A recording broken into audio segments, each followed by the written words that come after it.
Yo, yeah, that's B-Eazy, that's the name. Way before the world knew he was running the game. Laid the groundwork, built the foundation strong. Been influencing the whole scene all along. Now everybody gotta give that man his praise. A living legend for the rest of his days. Oh, he deserves all the accolades, yeah. B-Eazy, B-Eazy, gotta give that man his praise. A living legend for the rest of his days. Oh, he deserves all the accolades. B-Eazy, B-Eazy. Hey.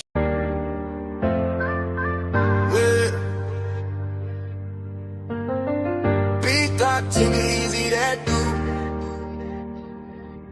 B-Eazy Dat Dude. Yeah, they know the name. Stacking up the paper, but having money ain't a thing. Standing on business, burning hotter than a flame. From the block to the boardroom, you gotta stand the rain. B-Eazy Dat Dude. Yeah, they know the name. Stacking up the paper, but having money ain't a thing. Standing on business, burning hotter than a flame. From the block to the boardroom, you gotta stand the rain. Big block engine with 26 inches on the chrome I ride. Started at the bottom, soared to the top and still on the ride. Air handshake solid, see the deal airtight. He gave you the blueprint to grind and get your hustle right. Money in the vision, it was dirty but he washed it clean. Turned a dollar to a dream, now he living like a king. From the late nights grinding to the early bird moves. Ask around the city, he really that dude. He love how we talk it cause he walk it too. Every step calculated, everything come through. From the hood by the views, yeah, the rooftop views. He the bridge between the struggle and the good life views. Never fold under pressure, shine like a diamond in the sun. Every loss was a lesson, every win is hard won. Now the crowd chant his name when he steps in the room. B-Eazy Dat Dude, yeah, you know he's the truth.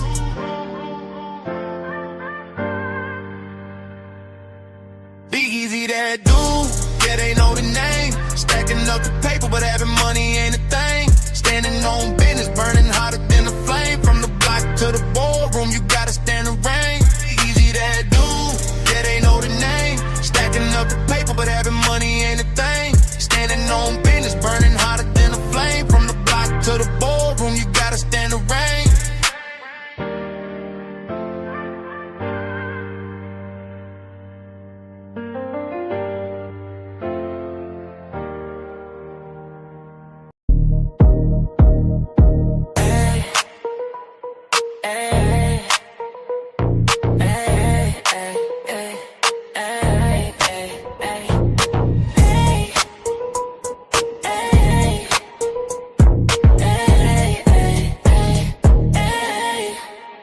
He always do it big, you know who it is. B-Eazy, B-Eazy, B-Eazy Dat Dude. He on his way to the top and he ain't about to stop. You thought he would flop and didn't wanna give him props. The things you dreaming about he already did do. Now it's time to soak a game, he about to give you. Like, share, follow, and subscribe. Hit the notification bell to tune in when he goes live. Make a contribution if you feeling the content. Tap into the realness if you tired of the nonsense. I mean, no disrespect, ain't trying to sound rude, but the world already knows that B-Eazy's that dude.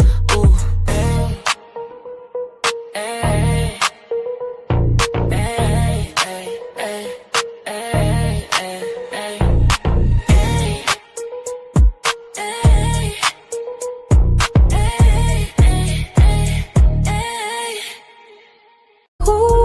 B-Eazy, he got that certain kind of profile, smooth and effortless style. He's so fresh, makes the whole room stop and stare a while. Hear him asking, who's that? Mama, there he goes again. The way he moves, you know he's gonna win. Oh, you ain't know? That's just B-Eazy. B-Eazy Dat Dude.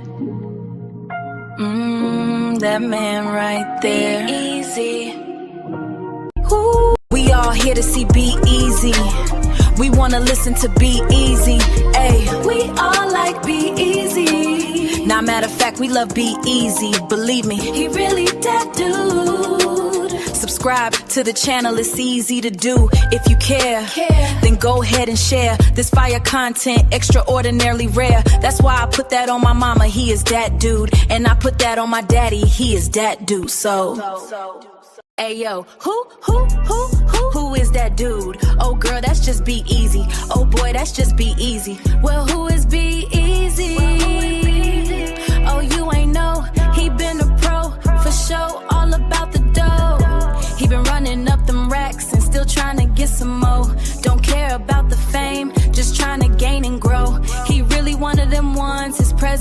pivotal. So hell yeah, he that dude, this is unequivocal.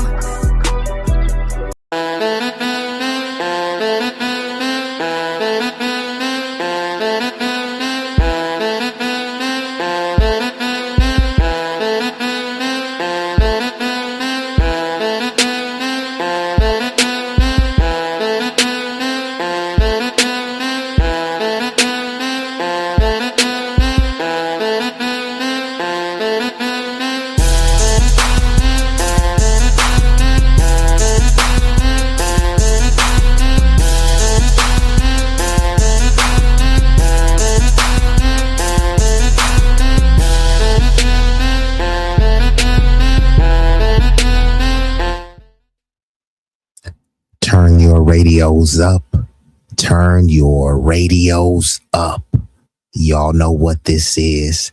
Y'all know who this is. B-Eazy Dat Dude, an impromptu stream back with another one. This one is gonna be a banger. Controversial topics, so it will be a doozy. I don't like to keep y'all waiting. So before we get this thing started, you know, I gotta hit you. If you know the song, sing along. Yeah, you're right. 私も地元民と言っても時差が少ないです。もう友達できたの？うん。ぶっとこっち見ろ。No, you've been a regular. None of your competitors better catch up like 10 steps ahead. Look, this promethazine got me leaning like a cholo in the club. I'm 20 deep. I don't be riding solo.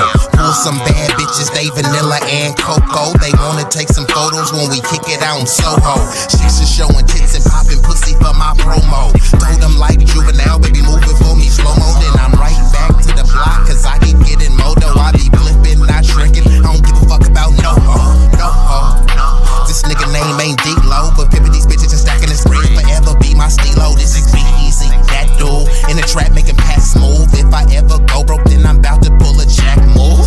Since a nigga healthy, I don't even gotta worry. With my bitch from Fiji, eating tandoori and chicken curry. That ism is really in me. My pimp game international. I design my own clothes, so I be always looking fashionable. Here's a couple facts about me that y'all didn't know. Some of y'all be getting bread, but I be getting bigger, dawg. I got bigger guns and a whole lot of better.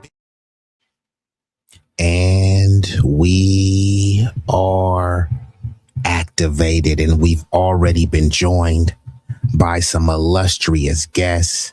And don't worry, we gonna get right into this thing because I'm in kind of a time crunch. But if y'all feeling the stream, I will come back later and hit y'all with a double header. So we've been joined by John Sin, one of the dopest and the coldest with a pen, aka John Sinatra. We got Mr. B-Dog 616 says it's about to go up. Yup, it's up and it's stuck, man. Yeah, we gonna get into it. Chutter Bob. That's a good one. Chud the Bozo, Chud the Bussy Wide Open Warrior, Chud the Back It. And last call, Mr. Midnight Soul, reporting to you from an undisclosed location in Northern America. And then we got some weirdos in here. Dimitri says, Jesus love you guys. Don't watch this. Why are you here, Dimitri? Hey, Dimitri, hold on. It's early. I didn't think I was going to have to do it early. But hey, Dimitri, do us all a favor. Do me a favor, please. Get out of here. Get out of here, man. Shit, I'm saying. Like you said, Jesus loves you. Now, what would Jesus do? Jesus would probably tell you to watch this. Jesus would tell you to subscribe. But we gonna get into it, right? Now, y'all seen the title, y'all seen the thumbnail, y'all have heard about this dude, the notorious Chud the Bussy Warrior, right? And some people are, blaming the black community, saying it's kind of a damned if you do, damned if you don't, right? And there are some legitimate points being made on both sides, right? So some are saying, oh man, y'all hate each other, y'all have unalived black men for less. So it's like, so what are you saying? That someone should go unalive, Chud? And then if they do, then they'll turn around and say, the N word is just a word. Why are you triggered over a word? So on one hand, they're saying that something should be done to Chud, right? And then when something is done to him, then they say, see, you can't just control yourself. If you just let him run around spewing the word, the N word, and say that, it's hate speech, as much as I don't like it, I can't touch him. Y'all weak. Won't y'all do something to him? Okay, fine. I'm going to put hands on him. Y'all can't control yourselves. Like, which one is it, bruh? You know what I mean? So I do believe that there should be institutional protection, but we know that it is systemically entrenched in every fabric and fiber of this nation, the anti-blackness, the vehement anti-foundational Black American, right? So we do have to do a better job of creating apparatuses and institutions to protect ourselves by legal means, by non-lethal means. Now, lethality should always be on the table for a self-defense and protection measure, but you do need to have other ways to defend yourself, similar to the ADL. If you say anything about Jewish people, they label it anti-Semitic. Now, I believe that's an overstep, but however, I do respect their commitment to the protection of the image of their community and to the plight of their community, right? So we're going to get into it. Let's see what happened with Chud the Bussy. And if y'all slide through, then announce yourself like sunlight from the sunshine state, shining brighter than a diamond in the building. Salute to the Florida fam, checking in. What it did it do? Salute to Sister Sunlight. Let's get right into this thing. Chud the Bussy Warrior was arrested. The man known online as Chud the Builder is facing attempted murder charges. Investigators say a fight outside the Montgomery County Courthouse this week led to gunfire. Let's go to News 2's Jaxie Pigeon. She's live in Clarksville. And Jaxie, you have new information following this shooting. Mark and Nikel, this all unfolded outside the courthouse on Wednesday, and now investigators are working to determine what sparked it. So deputies and Clarksville police responded to Millennium Plaza around 1 o'clock yesterday after reports of shots fired. When they got there, they detained two men who they say had been fighting before things escalated. Both were taken to the hospital with gunshot wounds and are expected to survive. Authorities identified one of the men as 28-year-old Dalton Etherly, who goes by Chud the Builder online. He's known locally for live streaming confrontations and making racist comments in public. He's now charged with criminal attempted murder, aggravated assault, reckless endangerment, and employing a firearm during a dangerous felony. Etherly remains in the Montgomery County Jail this morning, awaiting arraignment where a judge will set bond. In a statement, Montgomery County Sheriff John Fuson says, quote, "It's unfortunate that incidents like this are happening in our community. This kind of violence won't be tolerated, and our office will work to make sure those responsible are held accountable to the fullest extent of the law. And because this investigation is still active, the entire courts complex here in Montgomery County will be closed for today." Live in Clarksville, Jaxie Pigeon, News 2. Spring, the unofficial new year for tool people.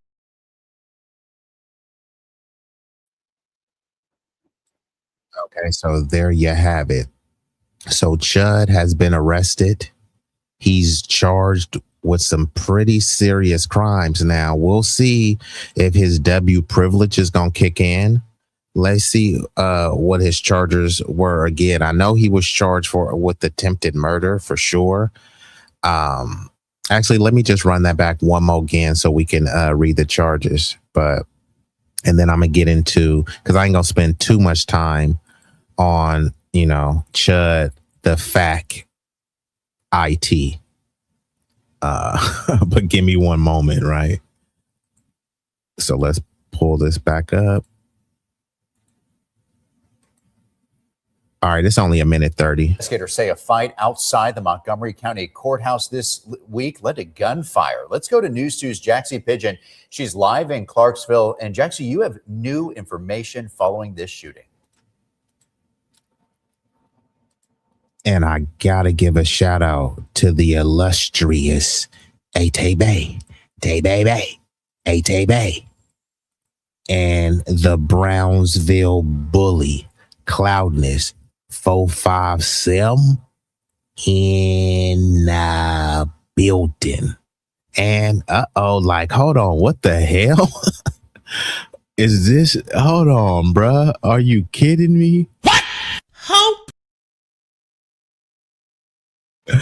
Are you kidding me? What? Ashura, where the hell you been, bruh? But you thought Chud was initially Drewski and white. Yeah, you said it's been a while. I was like, bro, you good? Thought something happened to bro, but salute to Ashura. But let's get back into it, though.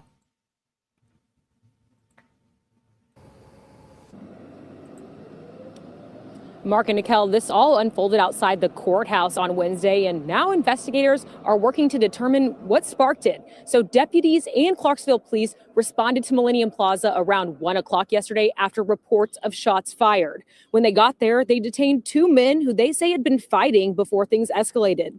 Both were taken to the hospital with gunshot wounds and are expected to survive. Authorities identified one of the men as 28-year-old Dalton Etherly, who goes by Chud the Builder online. He's known locally for live streaming confrontations and making racist comments in public. He's now charged with criminal attempted murder, aggravated assault, reckless endangerment, and employing a firearm during a dangerous felony. Etherly remains in the Montgomery County Jail this morning, awaiting arraignment where a judge will set bond. In a statement, Montgomery County Sheriff John Fuson says, quote, "It's unfortunate that incidents like this are happening in our community. This kind of violence won't be tolerated, and our office will work to make sure those responsible are held accountable to the fullest extent of the law. And because this investigation is still active, the entire courts complex here in Montgomery County will be closed for today." Live in Clarksville, Jaxie Pigeon, News 2.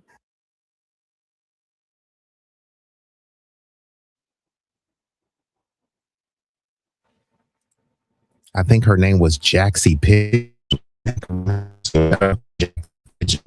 Her name. Sure said been working out. That's unfortunate, and you're going to want to stick around for this show because I'm about to and Carlson, who I'm not a fan of, but he completely exposes Kevin O'Leary. But it's not just O'Leary. These are all these oligarchs and plutocrats, and people are distracted based on demonizing black people. But it's really people that look like them that's causing them the most despair. You said, how are you getting bonds while being on bond? That's what I'm talking about. It's called W privilege. Cloudness has been locked up before. Cloudness know what it's about. This dude is going around menacing, terrorizing, harassing black people, calling them disgusting slurs, right? And this is where, like I said, it's a kind of damned if you do, damned if you don't. People will go around saying, man, why you tripping? It's just a word. But then when I tell you a bunch of other words, they start saying, well, you can't say that. Why I can't say that? It's just a word, right? They wouldn't, if you were going around yelling this to Jewish people, would people be saying it's just a word? Jewish people got paid reparations at the Columbia University because people were saying free, free, free Palestine.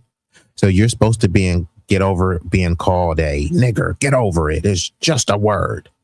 Free is just a word. Palestine is just a word. Globalize is just a word. Intifada is just a word, right? They have Jewish slurs, right? People love to say the N-word and they always saying, it's the Jews. Won't you call them a slur since you're so big and bad? You hate them so much. They're causing so much despair and destruction.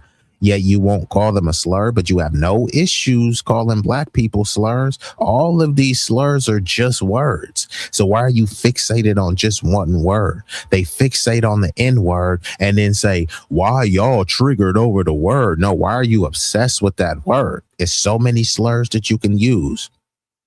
All slurs matter. And we've been joined by the hardest working mod on YouTube, Vibrant Law in building. Salute to Vibrant. And if you want to make a contribution, you can hit your boy on a Cash App. From the river to the sea. Almost forgot about that one, bruh. From the river to the sea suddenly means that you want to genocide all Jews. Like, come on, get up out of here. Even though in the Knesset, Bibi Netanyahu or Bibi Netanyahu, they have their own version of from the river to the sea, from the Nile to Euphrates. It's saying the same thing. It's just remixing it, right? But, you know, no one is calling them victims. They're saying, oh, well, they have a point. You know what I mean? No, they don't. But one thing it did expose is that there is a bit of hypocrisy. It did expose that we have no allies, right? People love to use the term people of color, right? Which I never use that term. Don't ever refer to me as that term. It's an idiotic and it's offensive term. And the term really only meant black people. We were the only ones considered colored. These other peoples distanced themselves from being labeled as colored because it was associated with being black. Now, all of a sudden, everyone and anyone is a person of color. When you say POC, all you're saying is non-white. I prefer the term non-white because that's what you're comparing it to. You're saying we're all lumped together as people of color and then whites just get their own group to just lump themselves up. No, like we're in the information age and delineation is important. Disaggregation of data is important. You can't tell me that we have all of these sophisticated AI models that can do any and everything, but we can't get accurate information of who's who. I want to know how many Jamaicans there are. I want to know how many Swedish people there are, how many Bolivians there are, how many Brazilians they are. You won't get that if you lump people up. Well, they're part of a marginalized group. Well, they're part of a Hispanic group. Well, they're part of a Latino group. Okay. I want to know how many Mexicans there are versus how many El Salvadorians versus how many Puerto Ricans versus how many Cubans. They're all Latino. Yeah, but they're not all the same. So trying to lump them up, you know, all cats, right? Lions. How many panthers are there? How many tigers are there? How many leopards are there? How many jaguars are there? Oh, well, they're all cats. So like, why should we disaggregate? They're not all the same. You know what I mean? But these whole people that you call POCs, where are the allies? He's running around terrorizing black people. Black people are other people of color. So why aren't the people of color coming to our defense? No, they looking at it saying, yeah, he calling y'all niggas. So that's a black issue. So y'all deal with it. Y'all hold your own nuts. So I say, fine, right? That's just how it has to be. So when you over there talking about ice out, fine. Hold your own nuts. Get some immigrants and some other white people to help you, right? When we're fighting for reparations, we know that none of y'all support it. We know none of y'all are going to fight with us. Fine. We're not even going to ask y'all. We don't ask y'all for nothing. Y'all don't ask us for anything. But that's not what's happening. People are saying, well, where are the black people at? Why y'all ain't protesting? You know what I mean? Why y'all ain't crashing out? This affects y'all too. Why y'all ain't as outraged about voting rights? Why y'all ain't crashing out for abortion? Man, this is your community, right? Many of your community was saying, I will vote for Donald Trump. And then the other ones, they voted for Biden, who Biden made it clear he wasn't going to do nothing for black people. Okay, fine. You know, we have to be unburdened by this stuff. We have to focus on our communities. We have no allies. Where were the white allies, right? Where was the Anna Karen experience? Anna, who was a Karen, is recently talking about she don't care about race and all this other type of stuff, right? But she doesn't care when we going around being racial targeted. Where's Jank? Where's Cal Kalinske? Where's Crystal Ball? They know that we're being racially targeted. But these people are okay if someone, oh my God, look at what's happening to Palestinians. Look at what's happening to Jewish people. It's like, what's happening to them? Someone is protesting and yelling in their face. That's it. You know what I mean? If anything else further than that happens to them, they'll be protected. They're considered a protected group. They have all sorts of coverage of people telling you how bad the Palestinians have it or how bad the Jews have it. And that's okay, right? You can say how bad Palestinians have it. You can say how bad Jews have it. But as soon as you say how bad blacks have it, that's a victim mindset. Isn't it a victim mindset? Well, no, what is worse? Someone being called a nigger and being sprayed with pepper spray. Don't act like a victim. The person was assaulted, but someone saying free, free, free Palestine. Well, you know, it does make sense why they're scared. Those are just words. What are they afraid of? Globalized and intifada. Okay. Are you really just trembling in your boots because someone said globalize the intifada? Think about this. A deranged madman running around with a firearm and pepper spray calling people niggers. People shouldn't care about that. People shouldn't fear for their life. But you should fear for your life from some blue-haired liberal saying free, free, free Palestine. Make it make sense, bruh. And you said, did you see how China was playing Trump while him bending the knee to China, saying they are creating new jobs for them in the U.S.? China, where you at? America first. Yeah, Trump is a bozo and a buffoon, and that's what I'm gonna get into it once I transition to this AI story. Right? People are trying to paint China to be the big bad boogeyman, but every time you turn around, everything in your house says made in China. China is bad. Okay, where are all the stuff that you're manufacturing going to be made from? In China? So how are they so bad? If they're so bad, why are we doing business with them? China is bad. They're communists and they repress and they're repress their people. Okay, so why are we doing business with a repressive regime? Oh, we need to make money. So if it's all about the Benjamins, which Ilhan Omar said, and they called that anti-Semitic. So when Diddy made that song, it's all about the Benjamins, baby. Was that anti-Semitic or was it true? It is all about the Benjamins, right? This is literally what Trump in America is saying. China is bad. China is our enemy. Kung flu, the China virus, and y'all need to wear masks. Okay, where are we going to get the mask from? China? I thought you just said China was the big bad boogeyman. It was created in a China Wuhan lab. And we're going to get the mask from the same Chinese boogeyman that you told us to be scared of. Make it make sense. Trump, I'm America first. We want to get those jobs to Americans. And then he says the Americans are too stupid. So he needs 600,000 Chinese students, right?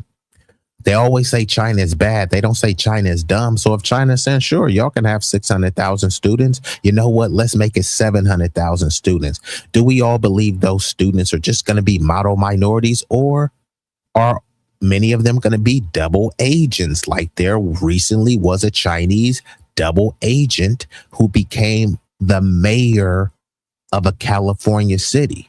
Now, I'm not saying all of them will be that, but all it takes is one or two, or let's say of that 600,000, 10,000 of them are foreign Chinese spies. That's a lot, right? How is this America first again? By saying Americans are too stupid, so you got to bring in a bunch of foreign immigrants, while at the same time you're saying that you're against open borders. We're against open borders, so let's just fly them in with a H-1B visa. Okay. Anna Karen Sperian is yeah, bruh. Where you been? You have missed a lot, sure. Yeah, she's definitely on her Karen. She's always been a Karen though. But shout out to Roger Meadows, East Coast, Nassau County, and I don't gotta ask where Brooklyn at, because the Brownsville bully stepped off in here. But you said I just came to a stoplight, was here from the beginning of the show. Okay, I appreciate you, Roger, and drive safely, my brother. Drive safe. But the thing about Chud, and I'm gonna move on from here because I do want to get into that story, and I am a little bit pressed for time, but I do want to get in that story, right? Chud the Fairy has been running around terrorizing black people. Where are our allies? I'm asking this facetiously because I know we don't have any. This is why you should retire using that term, people of color. They try to pretend as by you using that term that there's some level of solidarity. Then when black people are attacked, where are the people of color? So if we're on our own, then let us be on our own. Stop grouping us together, pretending as if we have some unified coalition. It's about class. Okay, fine. Where's the class solidarity, right?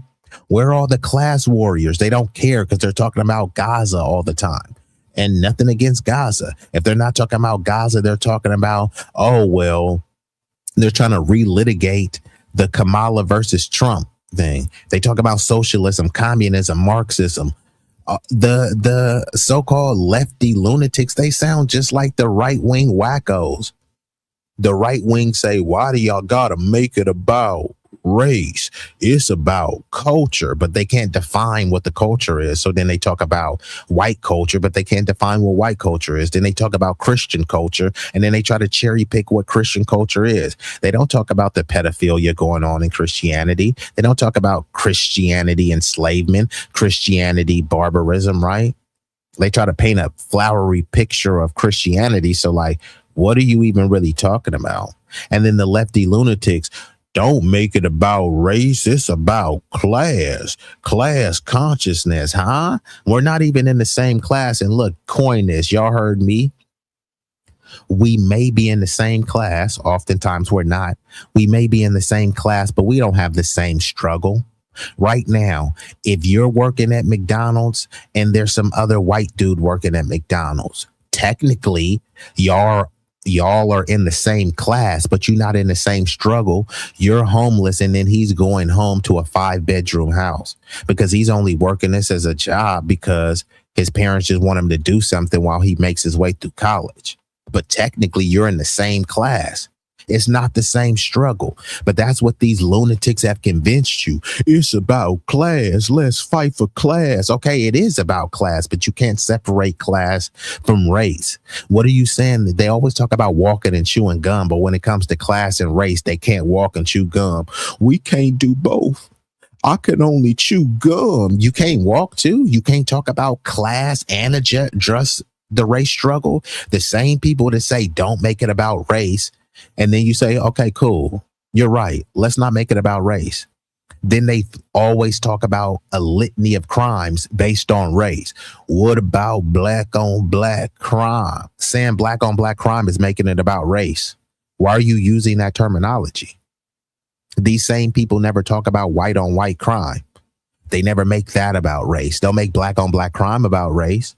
When they talk about fatherless homes, you mean to tell me there's no fatherless white home? There's no fatherless Latino home? They don't talk about it. But guess when they do talk about, when they want to make it about race as it pertains to black people, right? If a musty, crusty, dusty nigga in Chicago does a drive-by and he happens to be black, why are you making it about race? That was just an American citizen who did crime. That was just a human being who did a crime. No, we have to make it about race. That was a black guy who did a crime. I thought you said you didn't see color, though. Thought you said you didn't want to make it about race. So people love to make it about race when they can demonize an argument. But when they want to downplay an argument, it's like, no, you're being woke. Why are you making this about race? What did Charlie Kirk do all the time? Talk about race, while at the same time telling you talk about race too much. Go on Twitter, Reddit, all these things. They're talking about race while at the same time saying talking about race is whoa, that's DEI. Every day you see them talking about it. Every day. How long has George Floyd been gone? Every day there's a George Floyd meme. Just there's a hoopla about the Kevin Hart roast. There was a George Floyd joke. You know what I mean? So every day people are making it about race while at the same time convincing you why you got to make it about race is very idiotic. And shout out to Timeless TAV pulling up. But let me pull this up too, though, real quick, because I don't want to spend too much time on Chud the Bussy, right? But what we want to do is, because we want to have, just like how the J people have the Anti-Defamation League, we need protective organizations. Now we're supposed to have that with these legacy organizations, which is why people have become complacent, right? You're expecting, oh yeah, the NAACP, they're gonna fight for us. No, they're fighting for everyone but us. The Congressional Black Caucus is fighting for immigrants, non-citizens, and everybody but us. So we're all we got. Stop using the term people of color, because you have no people of color to fight for you. And what people are you actually talking about? You're calling people of color and they identify as white. And guess what? White is a color. So who the hell are we talking about? It's very vague, nebulous, and idiotic term to use, because it only historically referred to foundational Black Americans. Now anybody non-white is a person of color, pretending to be in a solidified coalition with you. But when we get attacked, no one is coming to save us. All these other groups tell us to hold our own nuts. Fine, that's what we will do, but we got to keep that same energy and use the same logic. We can't come to anyone's rescue. It's not personal. It's not even business. It's about survival, right? So we do have to have a way to protect ourselves. You know what I mean? So in terms of protection, we got to protect ourselves on multiple fronts. We got to have research protecting our information, you know, people that are fact checking, media response teams, people who will issue public statements on our behalf. When you see someone like Jonathan Greenblatt, does he speak for all Jewish people? No, but like he is a representative of Jewish interests, whether people like him or not. And many Jewish people don't like him, but the majority of Jewish people do like him because they know that he is vehement and vociferous in his defense of fighting for Jewish, let's just say, sovereignty. Social media monitoring, documentary and educational content, right?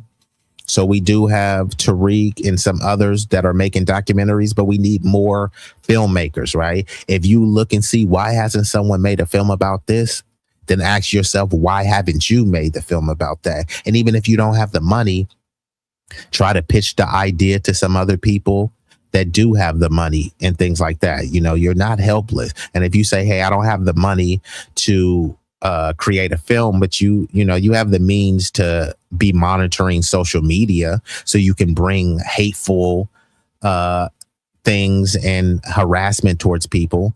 You can be fact checking people in real time. These type of things you can do. In terms of legal protection, we need more attorneys, and I'm talking about attorneys who are B1, attorneys who are standing on business for the lineage. We basically need an Alan Dershowitz for the Black people. Now, I'm not saying be sleazy and slimy like Alan Dershowitz, but I am saying be committed to the betterment of your people. Now, he may be over the top, you know, and I know people like to, he's a Zionist and all this other stuff. All I know is that he's standing on business for his community. Right, wrong, or indifferent, that's what we need, right? Legal referral network, so you don't just need an attorney, you need attorneys, plural. You need to know your rights, education, so you don't have to be a lawyer to know your rights. And Biden, right, a Democrat, he made it so that your Miranda rights still exist, but that cops don't have to read them to you. This was under Biden's DOJ. So remember, the cops used to have to say you have the right to remain silent. You have the right to an attorney. They used to have to tell you that. You still do have the right to remain silent. You still do have the right to an attorney. But now the cop is no longer legally obligated to read you your rights. Thanks, Biden. But like I said, both parties are the same. So I'm not trying to act like Trump wouldn't have championed this as well.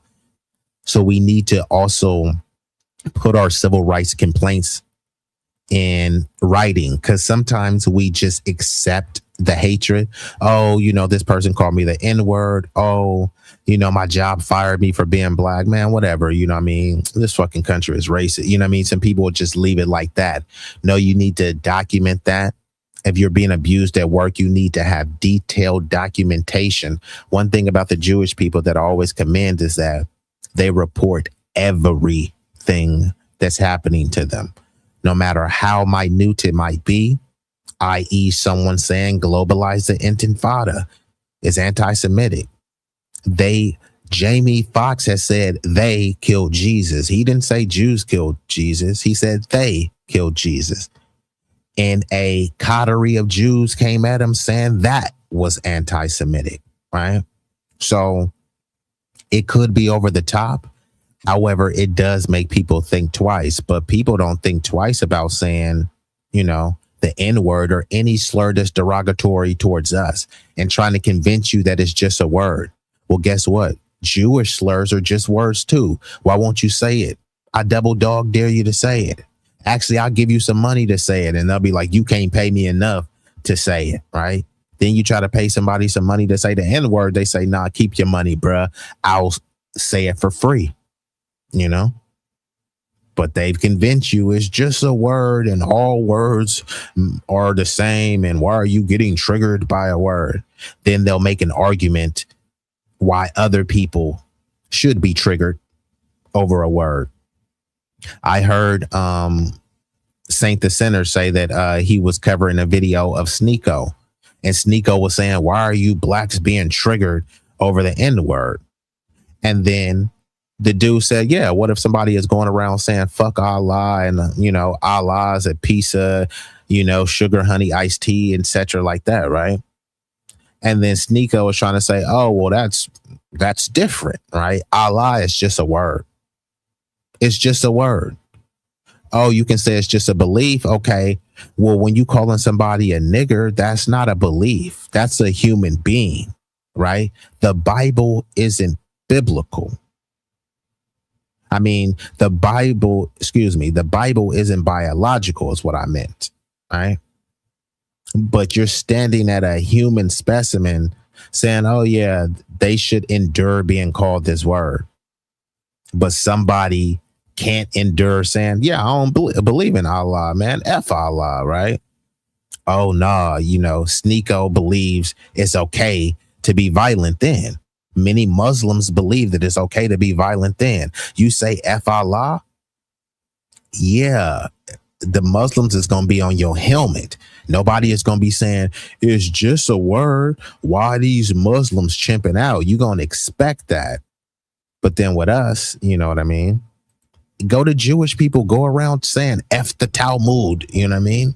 F Jewish people, right? All of these are just words. You should have the freedom of speech to say them. You can say them. But what's going to happen when you do say it, right?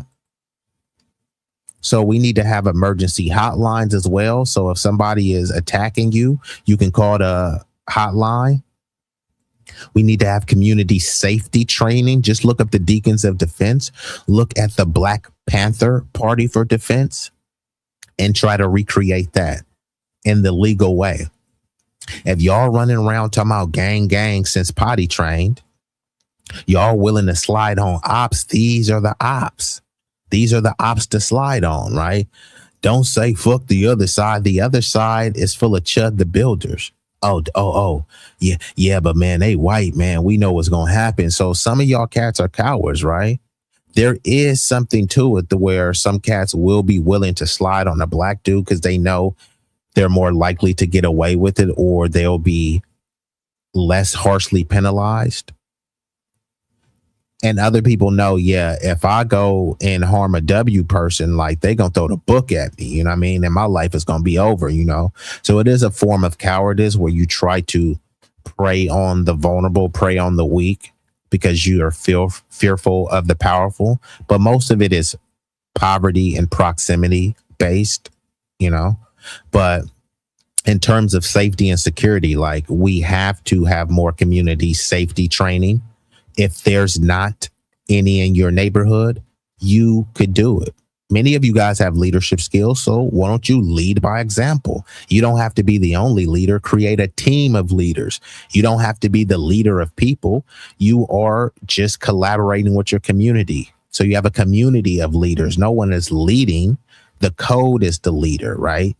The code of morality, the code of ethics, the code of betterment, the code of togetherness. That's the leader. And once you're being led by that, everyone is going to come together. Event security, coordination, emergency hotline, security assessments, partnerships with licensed professionals. Many of you guys should be trying to get into the law enforcement. Many of you should be trying to be security trained with firearms and pepper spray and with chemical agents and things like that, right? Once the better trained you are, the better paid you will be. And that training, use that training to protect your community, right? So that you, your daughter, your grandma could walk down a house, down the street safely. And if there's any danger, there'll be someone that'll come to the rescue. There'll be some line that they can call. There'll be some button that they can press. There'll be someone patrolling. That's a form of protection, right? So do not create malicious or encourage unlawful force. Community patrols become dangerous quickly if they lack training, accountability, or legal oversight. So this is not about a militia marching in the street. Jews will not replace us. Jews will not replace us. This ain't about no oath keeper, proud boy type stuff. This is about protection, right? In terms of political protection, we have to ensure that the group has representation and policy influence. The tools are voter education, policy papers, legislative outreach, coalition building, and public testimony. If you're not willing to do any of this stuff, then just shut up and get out of the way. Just don't undermine the efforts of anyone that is actually doing this. In terms of economic protection, communities with weak institutions are vulnerable. And we have weak institutions, and the ones that are strong, they're only strong because they've been paid for by the dominant society, and they're strong in keeping us undermined and disenfranchised. So we have to have our own institutions to combat and contend with that. So these are scholarship funds, business directories, mutual aid, financial literacy programs, professional networks. Build an intelligence and documentation wing. This is where effective advocacy organizations gain power. You need disciplined documentations, track hate incidents, employee discrimination, online harassment campaigns, defamation, school issues, policy concerns, media narratives. Create incident intake forms, verification standards, annual reports, data dashboards, archived evidence. Credibility comes from evidence, not outrage. If your reports are rigorous, journalists, lawyers, academics, and policymakers will eventually cite them, right? Now, I'm going to get into that a little bit more, but these are the bare minimums. I'm giving y'all the bare minimums. Some people say, I know. Well, if you know, why haven't you done it yet? Imagine somebody with an old school Chevelle in front of their house, and I'm telling you, like, hey, this is what you need to do to get the engine running. I know. Well, why is the car not running? The car is sitting there, and you know, but it's not running. So we can't rely on the roly-poly swollen Martins. We can't rely on Al Sharpcoon to save us or to bring us to the promised land. We all we got and we all we need. In the perfect world, they would be standing on business for us. They're standing on business for their family and their pocketbook. They're standing on business for the Democrats. I'm B1, black first. They are D1, Democrat first, and that's not going to help us. And neither being boot licking, butt kissing, and crack licking for either party is going to save us. So the whole people get off the Democrat plantation and do what? Vote Republican? No, you vote based on your interests, not based on party. And many people, they want to try to say the Democrats are bad, so vote Republican. No, both of those parties are bad. You vote based on your economic interest. And neither of these parties are offering us anything. So we need to be offering things to each other. And then we build up a legal apparatus. We build up an economic and political apparatus that they have to respect and contend with. Right now, they're just taking us for granted, using us as useful idiots to vote for our disenfranchisement, right? And both parties support burying us under undocumented immigrants. You know, they brought in these people to be buffers, to be model minorities, right? To be above the blacks, so they'll always have a permanent underclass to demonize that everyone gets on code to demonize with. And then they have another group to say, hey, look, why the blacks can't do it? Y'all been here for hundreds of years, and look, these people just came over here with $2. They came over here with $2, and then they were handed $20,000 in goodies, giveaways, and guarantees. It's not the same. Right now, if you're in California and you only have $2 in your pocket, where would you advise somebody to move? You'll be like, but you need to step your game up. But we're praising someone who crossed the border allegedly with 75 cents in their pocket. Let's just say that they did do that, right? They came over here and they had 75 cents in their pocket. Plus they had 5 kids. How the hell does somebody with 75 cents in their pocket cross the border illegally, get to California, the most expensive state in all the land, and suddenly they could afford? Like, no one even asked these questions. They say a bunch of people are fleeing California. They're going to Texas and they're going to Florida. So how could people with well-paying jobs can't afford to live in California, but someone who allegedly came across the border with 50 cents in their pocket could afford to live? Just think about it, right? They work so hard. They're doing the jobs no one wants to do. That's what they've convinced you, right? So they were failing in their homeland and they came over here and suddenly they're able to live in one of the most expensive states in all of the land because of working hard. I mean, there's plenty of Californians that are working hard that can't afford to live here, right? And these are citizens, but you're not supposed to ask these questions because that's xenophobia. Yeah. And shout out to Lex 925 Chocolate Glow. Yeah, no. Yeah. And this is what I'm saying. The incentives, another word for incentives, goodies, giveaways, and guarantees. So, hey, that's fine, but just stop pretending like people pull themselves up by their bootstraps. Many Americans, they just came to work hard. So no Americans work hard. They were seeking asylum. Okay, I'm from Oakland. There's a lot of gangs in Oakland, right? Where could I seek asylum at? Hey, I'm from Chicago. A lot of gangs in Chicago. Where could I seek asylum? Just pick a place. People from Baltimore, people from St. Louis. There's gangs there. Where could they seek asylum? Oh, no, shut up. You're American. No asylum for you. So I'm supposed to care about the gangs in Bogota and Tijuana, right? I'm supposed to roll out the red carpet because someone is fleeing Colombian cartel violence.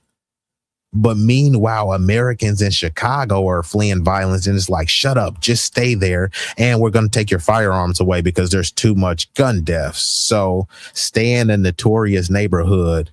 And the only way you can protect yourself is with a cell phone to call the cops.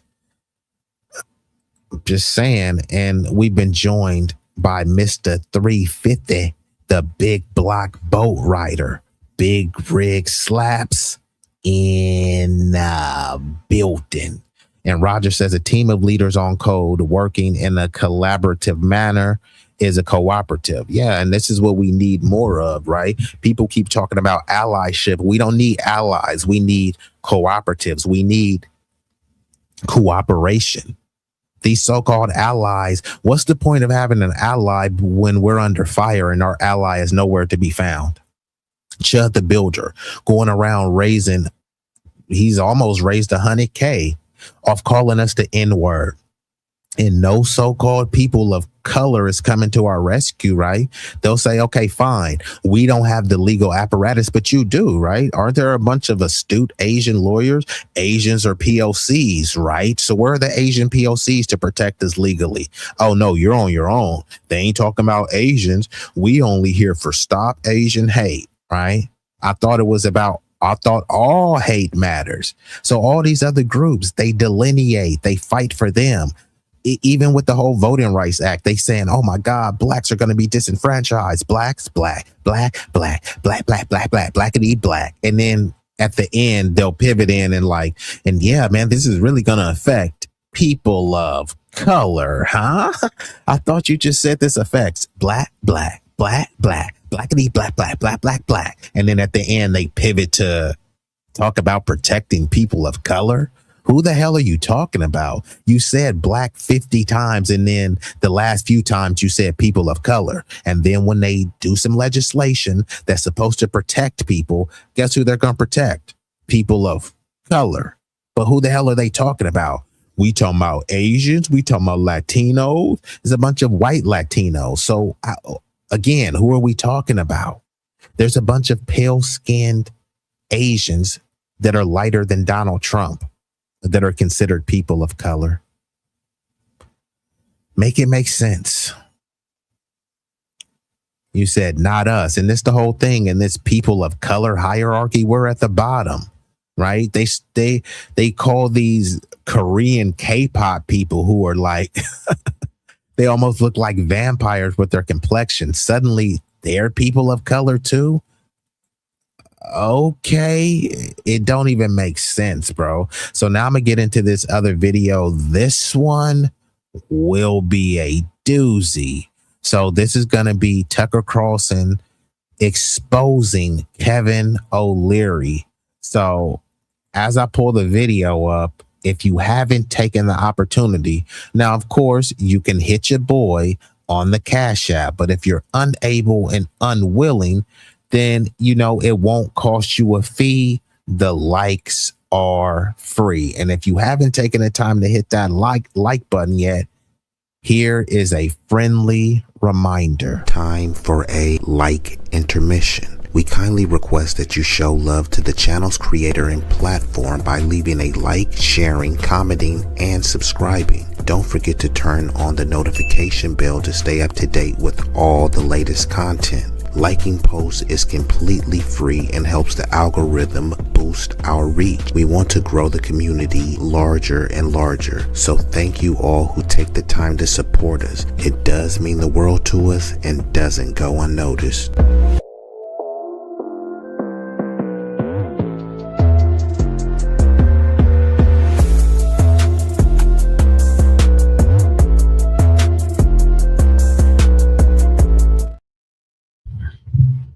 Okay, so here we go. So y'all can watch this uninterrupted on Tucker Carlson's channel, which is just type in Tucker Carlson and you'll find it. So this is a debate.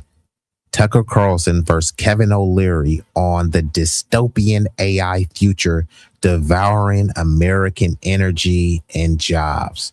So this one will be a doozy. So you'll see Kevin O'Leary get exposed with simple questions, bloviating billionaire babble. Let's commence. That child will be born. A double chance they will choose life. This Mother's Day, you can be the reason a woman who's feeling alone becomes a confident and joyful mother. So for many years of Shark Tank, also, as you'll find out in a minute, an enormously nice guy, genial guy. Maybe that's why he's out explaining what the data center is, because it's pretty hard to dislike him personally. But as you watch this interview with the guy who's in charge of the world's largest data center, watch carefully and listen. Are any of the questions being answered? Does he know the answers? Does he care about the answers?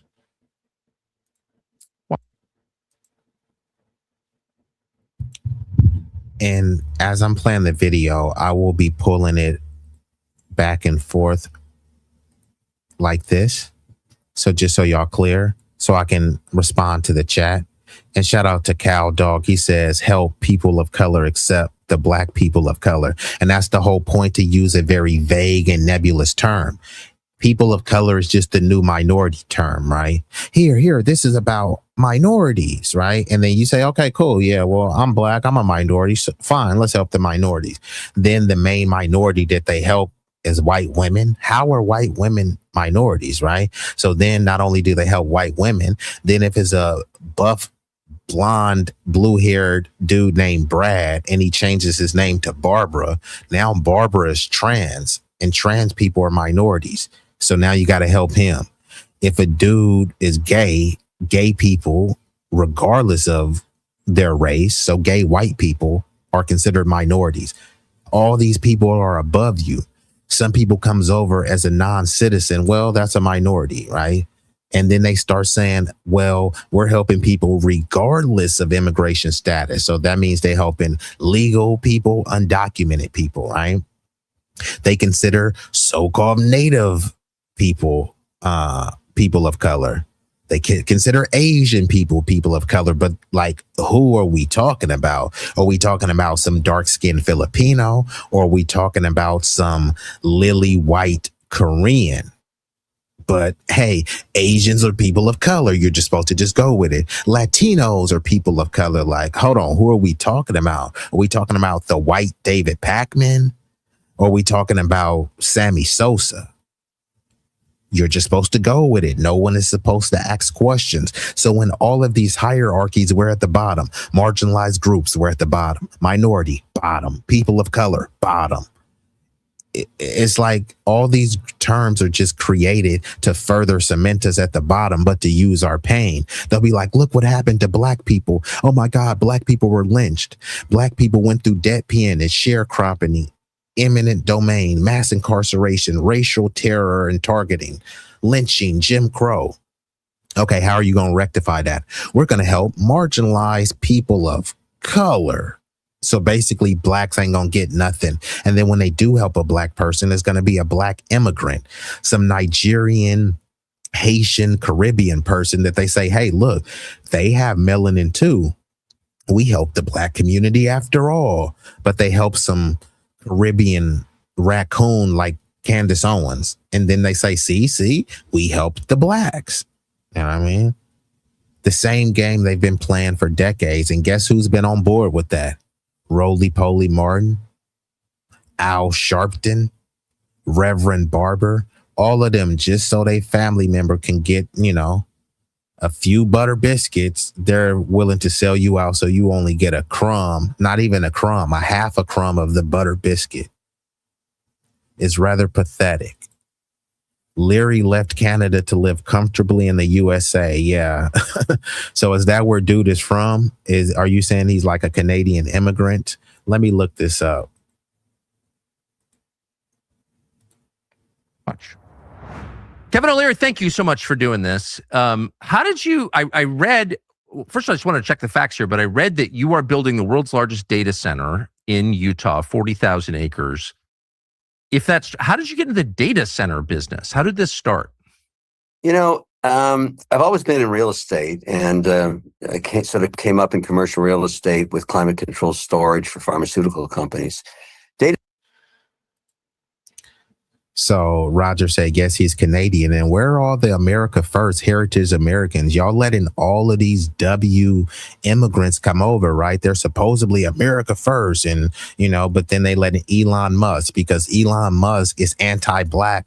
They've allowed him to become damn near a trillionaire because they think, oh, well, you think that he's a representation of the white race, but Elon Musk doesn't speak for you.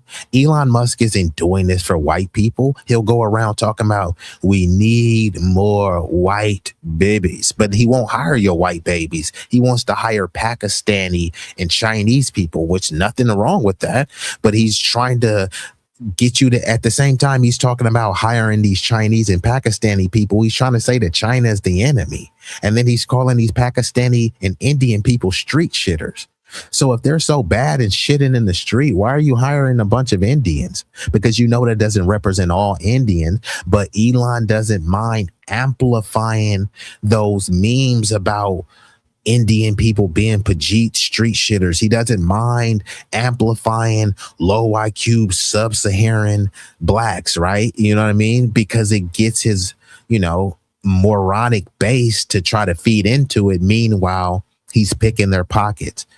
What was that president? Was it LBJ who talked about if you convince the lowest white man that he's better than the highest, and I'm paraphrasing, the most elite colored man, then you can pick his pockets, and actually he'll empty out his pockets for you. That's what all they do. They got this Canadian dude running around masquerading as if he's more American than you, and all of his stuff that he pretends is for America is to line his pockets.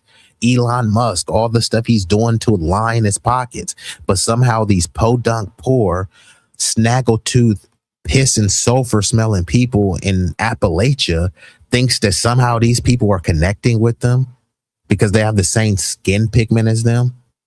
Come on, bruh. And you guys are supposed to be the high IQs.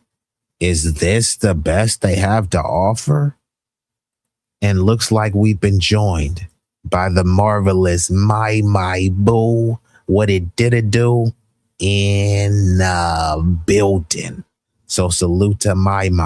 You said, I'm not sure, but he tried to do the data center in Canada, but got rejected.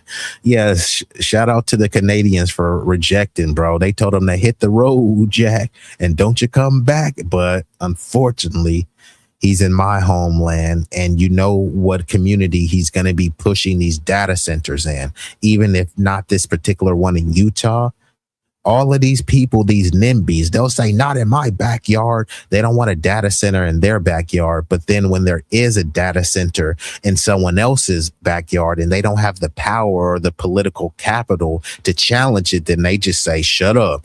You just got to deal with it. But I thought you guys were white and Christian and morally, above everyone. You guys should be saying no. Right? The rich oligarchs, they love data centers so much, put them in the rich areas.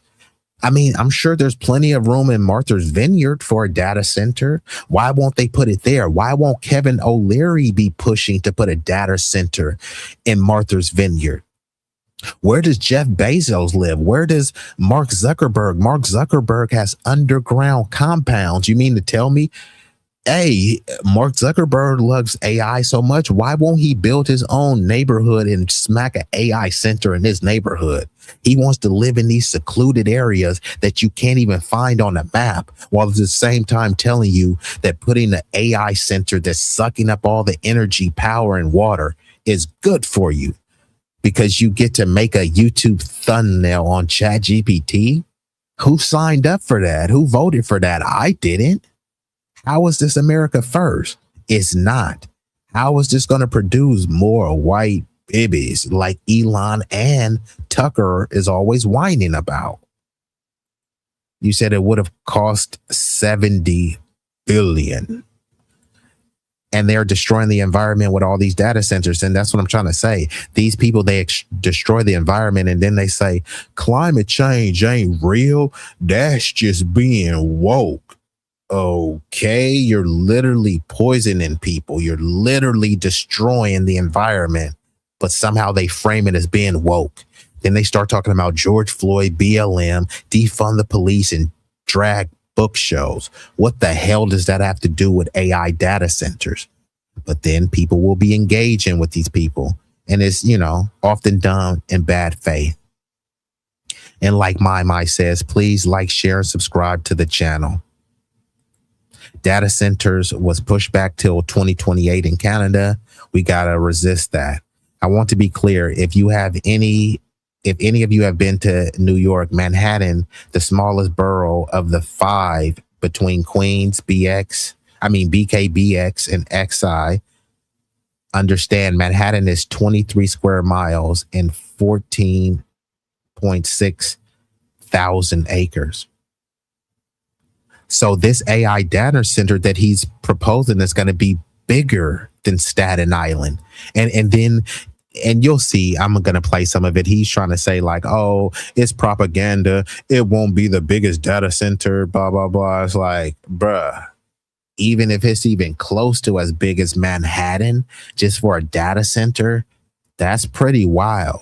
The Stratos Artificial Intelligence Data Center proposal in Utah with Kevin O'Leary is set to cover approximately 40,000 acres, which translates to about 62 square miles.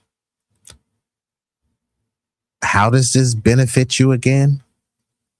Forget black people, because y'all hate black people, right? This is only about the whites, the dubs, right? How does this benefit y'all? But let's hear what Kevin, the good old Canadian boy, has to say. This center of development is very complex, but very similar in some ways. It requires permitting. It requires dark fiber. There's only 5 tenants in the world. You know them all: Amazon, Google, etc., Microsoft. And so the thing that got me motivated, though, was watching in the last 2 years this narrative in North America about how negative data centers are. It started in Virginia, actually. The idea that they consume a lot of water, that they are very noisy, and all that's true from stuff that was built 15 years ago. But today, that's not the case. And yet the narrative kept going. And I thought, who's doing this? Who would not want us to have? So now, and he said he's a Utah boy now. Okay, I can't hold you with that. I can't hold you. Yeah, touche. Bigger than Manhattan Island, not Staten. Okay, got you. I mean, that's pretty big, right? I mean, that seems pretty big. But yeah, so here he goes. He's talking about, he concedes that they are consuming a bunch of energy and water. And he's trying to say, yeah, that was 15 years ago, right? But why is this narrative persisting? Because he's trying to say that, hey, now AI data centers are more efficient. So they're not using up that much water, but actually they are. Now, it's just like if they were using up 100,000 gallons of water before, and now they're using up 80,000 gallons. It's like, yeah, they have improved. Yeah, they maybe become more efficient. They're still using up disproportionate amounts of power, water, and energy. But he's trying to frame that as good. But good for who? Let's see what he has to say. Compute power. Who would not? $40, 5 mothers, data centers built in the United States. Because we're in a competition for AI compute. The nation that has the best AI models will be the winner of future wars. It'll have the most productive economy. We already know now, just looking at earnings that are coming out as we speak, Tucker, the earnings this quarter are unprecedented in terms of how good they are, because somehow, very quickly, and this is probably just serendipitous luck for this administration. So now he's talking because people made a bunch of money. Yeah, man, AI is so great, man. Like I said, great for who? Are many of y'all making all this money off of AI? And then if you're not making a bunch of money off AI, it's like, man, it's because you're stupid, bro. You're stupid. That's why you didn't make a bunch of money off AI. But he's not really telling you how to make money off the AI. Oh, no, man. You just got to be in the know, or you got to pay him. But if you don't have money to pay him to know about AI, then you just fall behind, which he's encouraging, right? Yeah, you know what I mean? It just kind of is what it is. If AI replaces you, it just kind of is what it is. And you should be thankful for AI replacing you. But he can't coherently tell you why you should be thankful.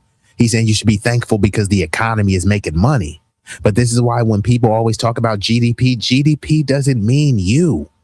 Just like even when people will say, immigration is a net positive for GDP. So then you start convincing yourself that, yeah, we need this mass immigration for GDP. It's like, bro, that's talking about commercialized businesses making money off of cheap, undocumented labor. You know what I mean? And you're talking about GDP. All these people will tell you how much the GDP is so good. And then you look at your neighborhood, you're like, bro, my neighborhood used to be 50% black. Now it's 50% Hispanic. But they're like, yeah, but the GDP.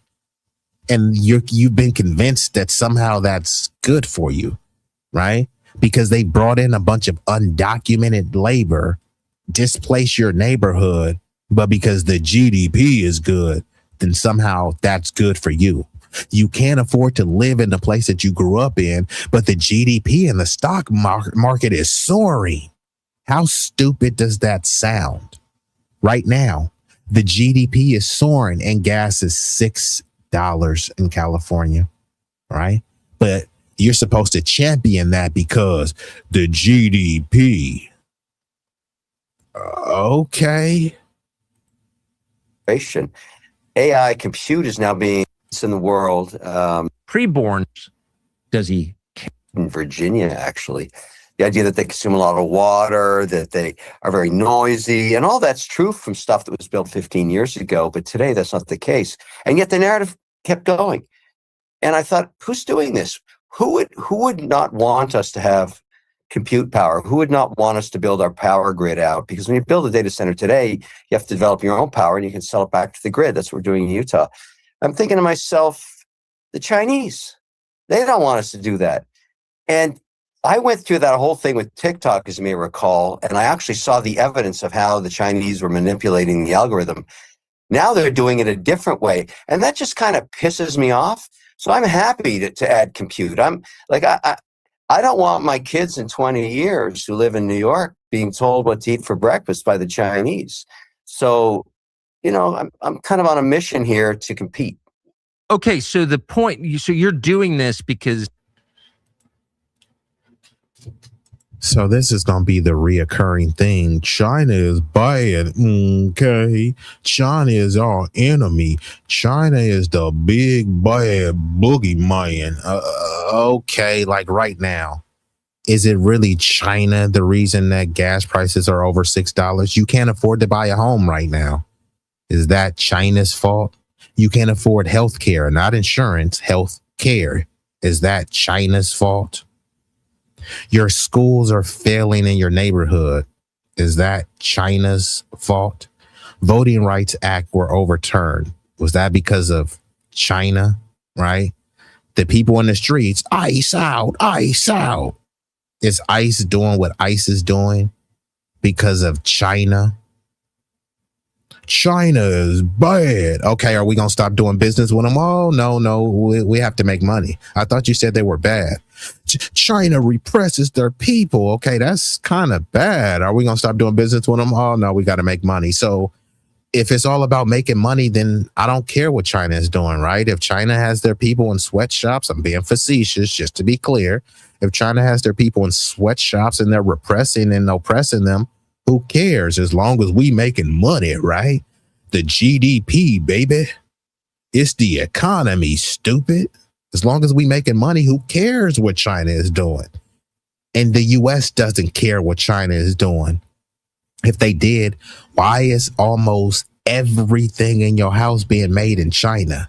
The big bad Chinese boogeyman. Come on, bruh. And this is what your parents and your grandparents and even some of y'all used to buy. All they had to say was China is bad. Communist Marxism is bad. Okay. Once again, is your gas over $6 in California because of Marxism? And I'm not even saying I agree with these ideologies, but it's like, come on now. All of this stuff is done because of capitalism, right? The reason why you can't afford anything is because capitalism, but they're saying socialism is bad. Maybe socialism is bad, but the reason the state of the condition of the country is not because of socialism. It's because of capitalism. And instead of taking accountability to tell you how they failed with this capitalist ideology, all they can say is Marxism is bad. Okay, like get some new talking points, bro. You don't have to be a political scholar to debunk and destroy this drivel, but let's get back into it though. As you may recall, and I actually saw the evidence of how the Chinese were manipulating the algorithm.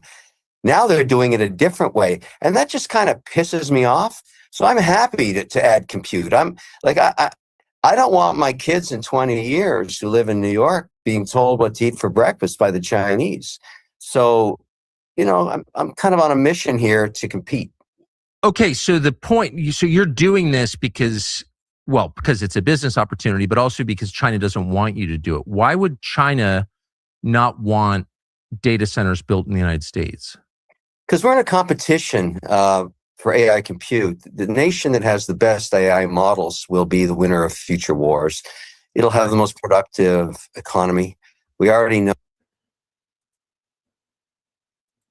And Roger says the last thing that American people are concerned and worried about is the national debt. They want to know what you're going to do about their personal debt. But this is why they keep talking about, oh my God, the debt is $30+ trillion. It's like, okay, cool. Who did that, right? Okay, the national debt has spiraled out of control, not millions, not billions, trillions of dollars. Guess who was at the helm? Guess what racial demographic was at the helm? It wasn't George Floyd. It wasn't anyone who looked like George Floyd. There were no BLM activists getting the country trillions of dollars into debt. So while they're over there talking about CRT is woke, okay, did people who teach CRT, are they the ones who got the country in debt? Are people who are being too woke, are they the ones who caused the 2008 housing and banking crisis? Nobody that looked like George Floyd caused that. And when people are in the voting booth, right, and they're voting on socioeconomic tangible issues, do people say, I'm only voting for this person because they gonna reduce the national debt? Who has ever voted based on someone reducing the national debt? They try to say, oh, the third way, Bill Clinton, he balanced the budget. Okay, did he really? Because if he balanced it so much, how are we in debt immediately after that, right? All of this debt ceiling is just some myth, right? They'll say, oh my God, we got so much debt. And then, 75 billion to ICE, you know what I mean? Oh, hundreds of billions to Israel, but I thought we had debt, right? Oh yeah, but they're our ally. Tell our ally to hold their own nuts. You know what I mean? Oh, no, we have to help them, but we can't forget about the debt. You know what I mean? And then they tell you, don't ask the government for anything. Why y'all begging the government? Why is Israel begging our government? Don't they have their own government? Why is Ukraine begging our government? So as an American citizen, you are not supposed to ask for anything, but Ukraine could ask your government for something. What's the first thing that non-citizens do when they get over here? They ask the government for something. They ask the government to protect them. They ask the government to employ them. They ask the government to give them something. And then they telling the citizens who paid into the taxes that fuels the government, y'all better not ask for nothing. That's a handout. Since when has this country been against handouts? This country has a history of thievery, stealing things and giving them away to other people. And as they're giving them away, they say, now y'all better not ask out for a handout. You hear? It's like you just gave some goodies, giveaways, and guarantees. Give us your sick, you're tired, you're poor, right? If you were trying to build anything, if you're trying to build a family, would you be like, give us your sick, you're tired, you're poor, right? If you're trying to build a football team, give us your sick, you're tired, you're poor, right? You're trying to build a thriving business, give us your sick, you're tired. There's no context where you would be like, okay, give us your sick, you're tired. But they convince you that that's what they want. Think about all of these. Think about whatever state y'all in. Think about the most affluent neighborhood where you live at. Are those neighborhoods saying, you know what, we need more sick, tired, and poor people to come in and infuse some energy into this community? No one is saying that. But, you've been convinced to repeat these buzzwords and bumper stickers, is what I say. This is a nation of immigrants built by immigrants. No, it's not. But let's just say it is. If it's a nation of immigrants built by immigrants, you should have no issue with those immigrants going to Martha's Vineyard. There's plenty of space in Martha's Vineyard. I'm sure those immigrants would build some great things and revitalize Martha's Vineyard. But they're saying, hail to the no. We don't want those immigrants over here. But you liberal lunatics were just saying how much immigrants are so great. Many of you are underpaying immigrants to clean your house and to babysit your kids, right? but they always turn into NIMBYs. They don't want immigrants living next to them. Yeah, go live next to the blacks. They don't want AI data centers. So they don't want immigrants living next to them, but they do want to employ immigrants because they don't want to hire black people. And they can say, hey, look, you were fleeing a shithole country and white mommy gave you a job. You know what I mean? So they love to do that. You know what I mean? They love AI. Oh, look at what the white people built. You know what I mean? You know, we are so high IQ. Okay, fine. You're so proud of your accomplishment that you built AI. Let's put the AI right in your neighborhood so you can see your little baby. You know, your beautiful intellectual baby you created. Hell no, we don't want AI centers over there. Put them where the blacks is. They always do that. Put the immigrants where the blacks is. Put the data center where the blacks is. Dump all of our filth where the blacks is. Then when the blacks are sick, tired, and poor, shut up, nigger. Pull yourself up by your bootstrap. But you guys were just saying, give us your sick, you're tired, you're poor. Remember? And now you got sick, tired, and poor black people, foundational black Americans, but you don't give a hoot. You know what I mean? Because they don't have the complexion for the protection of the collection. You said, I love how they self-snitch on themselves. Yeah, they always self-snitch, but you've been propagandized to just overlook it. Those days are over. I can't wait for this guy O'Leary to say that he saw China manipulating the algorithm in front of G's face. He'll never say that. See, this is the thing. They say China is bad, but then they go and fly to China and do business deals, shake their hands and smile in their face. Why are you shaking the hands of these genocidal, repressive communists? Isn't that how they're framed? Communism is so bad, but right now it's capitalists waging wars, right? They're capitalists dropping bombs on school children. What communists are doing that? Right now, you've seen a capitalist nation bomb a little girl's school that slaughtered over 100 little girls. That wasn't no communist that did that. Billionaire handouts, Trump simp handout. Yeah, they don't have an issue with handouts. They just try to frame and shame you. Right? Why y'all begging the government? And what does Trump get his handouts from? The government. Elon Musk got over 60 billion in the tunes of government goodies, giveaways, and subsidies. And at the same time, he's telling you no reparations, no nothing. Don't ask for the government for anything. Do it by yourself. But what is Elon doing by himself? I sent two. Did the first one come through? I'm not sure. I'm not sure what you're talking about. If you're talking about the GDP, that one came through, but I already read that one. But let's get back into the video. Oh, now just looking at earnings that are coming out as we speak, as you may recall, and I actually saw the evidence of how the Chinese were manipulating the algorithm. Now they're doing it a different way. And that just kind of pisses me off. So I'm happy to add compute. I'm like, I don't want my kids in 20 years who live in New York being told what to eat for breakfast by the Chinese. So, you know, I'm kind of on a mission here to compete. Okay. So the point, so you're doing this because it's a business opportunity, but also because China doesn't want you to do it. Why would China not want data centers built in the United States?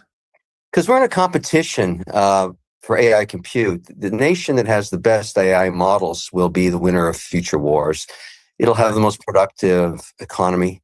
We already know now, just looking at earnings that are coming out as we speak, you know, Tucker, the earnings this quarter are unprecedented in terms of how good they are, because somehow, very quickly, and this is probably just serendipitous luck for this administration, AI compute is now being implemented in all 11 sectors of our economy, and it's enhancing both productivity and margin. So these companies are making a lot more money than they were anticipated to, because AI is very productive. And people debate about the job shift and everything else, but the fact is the economy is on fire, even at a time when we have conflict. So if I were the Chinese, the last thing I want in America is the 5 or 6 tech companies that are competing with me on DeepSeek having more compute capacity. I want to shut down every single proposal for every single data center in every single state. And I want agitators I want paid protesters. I want environmentalists. I want to shut it all down so that they can't train their models as fast as I can. Meanwhile, the Chinese just built, in terms of new power in the last 18 months, 400 gigawatts of new power, all with coal burning turbines. So, like I said, the recurring theme is China is bad, and China, and we got to do this because of China, right? And then he tried to hedge too by saying that if you see these paid agitators and paid protesters, what he's trying to do is to get ahead of the protests, right? So when you see that people are saying, hey, look, we don't want these data centers in our neighborhood. And then some of these protests are actually organized, but sometimes people are like, they organize it with real people, right? They may have a specific organization that's funded by some NGO, but there are like real people out there that cares about it. And sometimes these people do use people as useful idiots or weaponize protesters to fulfill their agenda. However, it doesn't mean that the concern is not real. So he's trying to frame it as though if you see people protesting and all this other stuff, that's because China doesn't want us to challenge them with DeepSeek. You know what I mean? And mind you, DeepSeek, which I use all of them, right? DeepSeek is a free AI model as well, right? And then all of the AI models here, the capitalist AI models charge. Right? That's interesting, right? So they overcharge you for the electric cars and the Teslas, but then the Chinese models are cheaper and better. They want you to use the American made AI, but you got to pay for that. And then the Chinese one is just as good. Some say better for free. And this is who we're supposed to be competing with, right? Okay. It's coal. They're not worried about the environment. The big guy over there says, build one here and then stick a data center beside it so I can train my DeepSeek model faster. And you've heard it from the Anthropic CEO this week. He came out, the stereo guy, and said, hey, they're going to catch up in 6 months. So everybody wake up and smell what's going on here. And I've started to dig in the last week looking at all of these. So again, he's trying to frame it as, oh my God, China, look at what China is doing. So is he doing this to compete with China? But he's not emphasizing what he's doing for America. He's saying, oh, I'm doing this to go against China, but he's not saying how this helps America. This helps him. But he's going to try to frame it as, oh, if China gets the upper hand, which they've already had the upper hand, China is clearly ahead of us technologically, right? So he's trying to pretend like, oh, if I don't get this data center, it's only going to take them 6 months to get ahead of us. They're already ahead of us. We've outsourced everything to them. Is your iPhone that you love? iPhone could do a lot of great stuff. Where are they made at? Even the ones that are not made in China, they're not made here. Android, I'm Droid Gang, right? Where are the droids made? Your iPad that you love, where is it made? Your computer chips, NVIDIA, right? Your Ryzen motherboards and stuff, right? Where are they made? And he's trying to pretend as if he gets this data center, that's somehow going to help America stay in the technological race, right? Okay, we'll put it in your neighborhood then. Don't try to bring it to someone else's state. All of these little billionaires with their playpens and stuff, they always want to put it in someone else's area other than theirs. And then they try to convince you how good it is. But again, good for who? The GDP. Strings that are attacking the Utah proposal and the one I got up in Alberta. I'm going to where I can find power and develop, and I want agitators. I want paid protesters. I want environmentalists. I want to shut it all down so that they can't train their models as fast as I can. Meanwhile, the Chinese just built, in terms of new power in the last 18 months, 400 gigawatts of new power, all with coal burning turbines. Coal. You know, they're not worried about the environment. The big guy over there says, build one here and then stick a data center beside it so I can train my DeepSeek model faster. And you've heard it from the Anthropic CEO this week. He came out, the stereo guy, and said, hey, they're going to catch up in 6 months. So everybody wake up and smell what's going on here and just. In order to catch up to someone, that would mean that they're ahead of you. Does anyone believe that we're ahead of China in the technological AI computer processing race? So he's trying to say, oh, they're going to catch up. No, they're already ahead of you. You're trying to catch up. That's why you keep whining about how bad is China. China gonna do this. China. This sounds like a victim mindset. You know, the mindset that they say black people shouldn't have. He sounds like a whiny, effeminate victim. China is bad. China is gonna expose. China. It's like, come on, bruh. Say it with your chest, man. You're scared. He's talking about they're gonna catch up. They're already ahead of you, bro. And guess who put them ahead of you? America with their crony capitalism, trying to make every money, trying to squeeze every little penny, right? That you outsource manufacturing to China. You've created this behemoth, and now since they've been masterful in the way that they've built their economy and built their military might and the way they've, exploited other places just in a more sophisticated manner. Now people are wanting you to be fearful of the China. It's like you created China, right? It's like the Frankenstein. Now Frankenstein, Frankenstein may terrorize the city. Okay, cool. Maybe he will. Who created Frankenstein again? Well, it was me, but no, there's no but. You created Frankenstein. So it's like, why are you whining? No one forced you to create Frankenstein. Guy over there says, build one here and then stick a data center beside it so I can train my DeepSeek model faster. And you've heard it from the Anthropic CEO this week. He came out, the stereo guy, and said, hey, they're going to catch up in 6 months.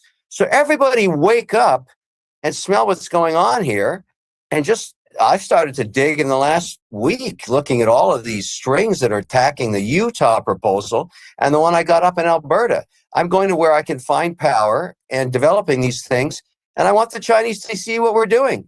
We're coming after you, buddy. Can I ask, I've got a million questions, but let's just start with the competition between the US and China on AI. If data centers are the key to AI, why has China built so few of them?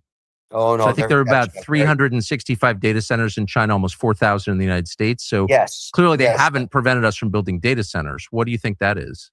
Okay, let me walk you through the math of the last, this is moving very, very quickly, but the data centers of even 24 months ago were 100 megawatt facilities. And they were useful for cloud storage, like your Excel files and all the rest of that. They were useful for just basic compute and storage of data. But then when these models started emerging, such as we have going with Anthropic or Gemini, and any of them, Grok, all of it, and all of the tools built on top of them, the amount of compute power geometrically grew. And it was no longer 100 megawatts. The minimum was 250 megawatts. Then 4 months later, the minimum was 500 megawatts. Yes. Wait, here it comes. And then 2 months after that, it was 1 gigawatt. Now, try and get a gigawatt out of the American grid or the Canadian grid or the Mexican grid. Not a chance in hell. We're tapped out. So the Chinese were building these 1 gigawatt facilities. So it doesn't matter about the number of facilities. It matters how many are gigawatt plus for training AI models, because you need a lot of compute for the modern day chip. And this technology is advancing very, very quickly. So it's the size of the large ones are the ones that they're beating us on, not the small 100 megawatts. Nobody cares about those anymore. You can't train anything on that. So we're competing now for campuses, 10,000 acres and more at a time. And that's where the Chinese are kicking our asses. So you said you will go wherever the energy is, but I thought you were you're bringing your own energy to the project. Can you explain how you're going to power this? Sure, that's a good question. You can't tap in, and you can't, you tap into somebody's grid. Let's take a place like Texas or in Mississippi or Utah, for that matter, where I am. The electrical bills in that county are going to go up 30%. And that's what pissed off so many people in Virginia. They went out of their minds as the electrical bills kept going up. So you can't do that. You have to bring your own power. So the way you do that. So remember earlier when he was trying to say that, I'm paraphrasing, but he was trying to frame that people were having concerns about AI coming into their neighborhoods, and that, the water, they start using up more water, etc., more energy. And he was saying, yeah, that was like 15 years ago, right? And now, just right now, he admits that when they come into your neighborhood, and this is just on average, it can be higher. On average, your PG&E, and that's what it's called in California, Pacific Gas and Electric. But let's just say on average, your utility and energy bill goes up an extra 30%. So before you were paying $100, and then out of nowhere, you got to pay $130. And then if your energy or electric bill is $200, $300, add a 30% increase on that. Not because of anything you did, because of AI.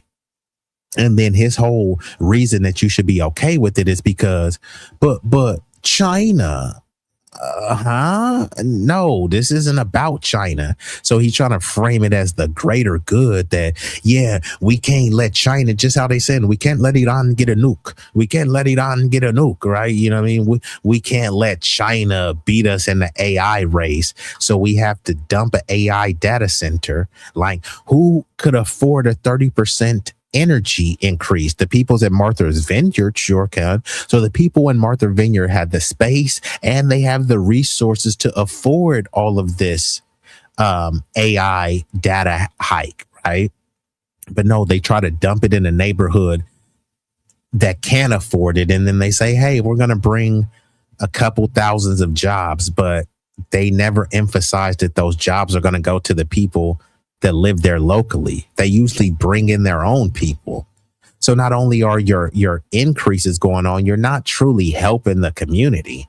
They think that you're helping them because, okay, you can create an AI meme of yourself doing a crip walk. You know what I mean? So you're supposed to be okay with your bill going up, your energy, and your community being poisoned in the name of the GDP.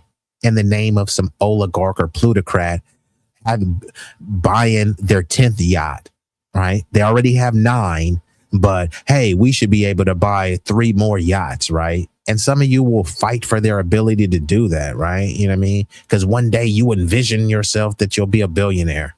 Many of you are over 30, over 40, over 50. Like, what's the likelihood that you'll become a billionaire, right?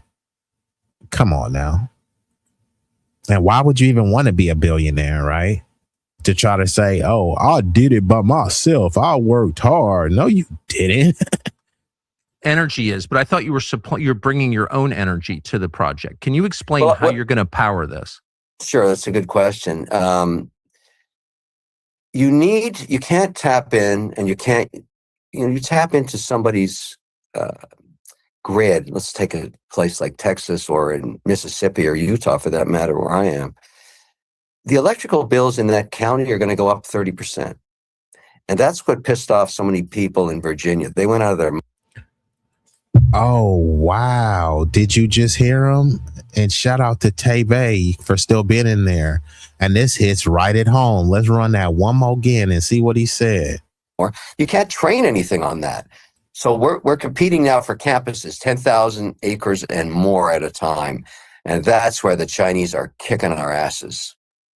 So you said you will go wherever the energy is, but I thought you were you're bringing your own energy to the project. Can you explain how you're going to power this? Sure, that's a good question. You can't tap in, and you can't, you tap into somebody's grid, let's take a place like Texas or in Mississippi or Utah for that matter, where I am, the electrical bills in that county are going to go up 30%. And that's what pissed off so many people in Virginia. They went out of their minds as the electrical bills kept going up. So you can't.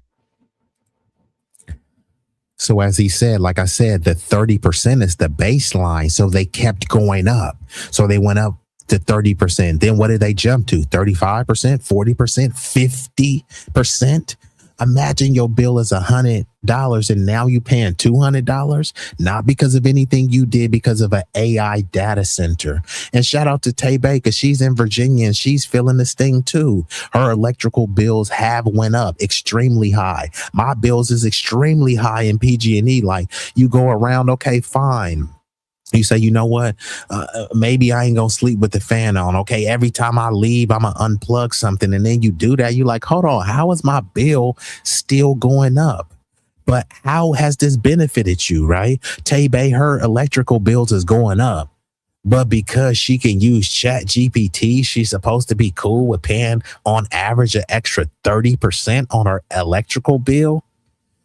Man, like I said, this country is gone to sugar honey iced tea. You kept Googling this fraud. He's living and reaping the benefits of the USA under no citizenship. In fact, he don't want it. UAE and Ireland. You know what, Big Rig? I ain't even know bro was still in here.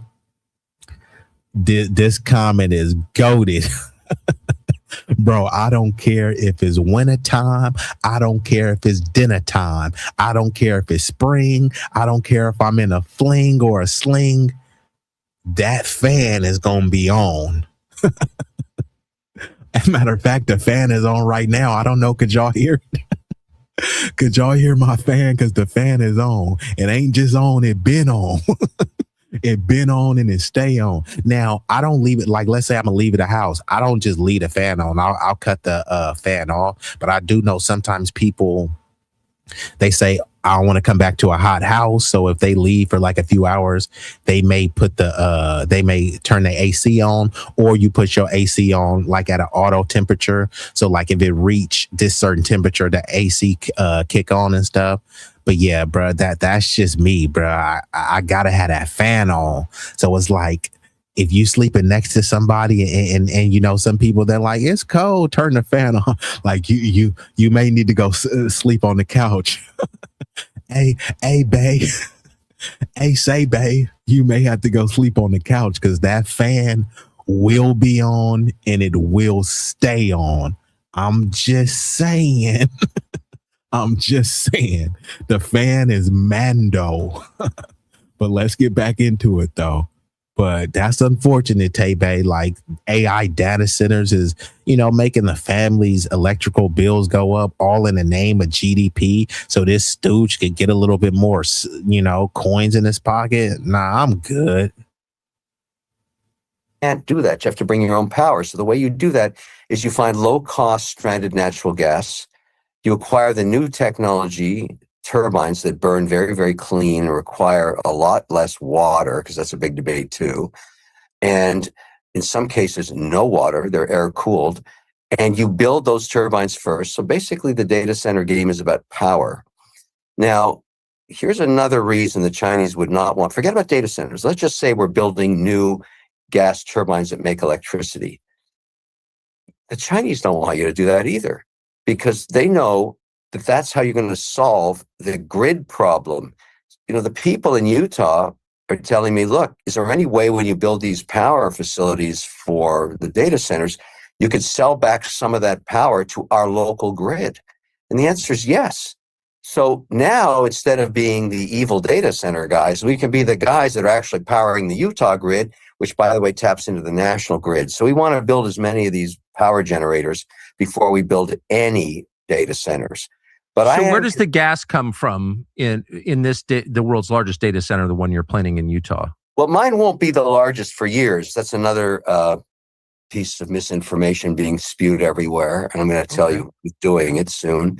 We're going to build 1.5 gigawatts first, so a fraction of the 9 gig proposed. and make sure everything works. And the people there in Box Elder County can come inspect it and see the air quality EPA standards.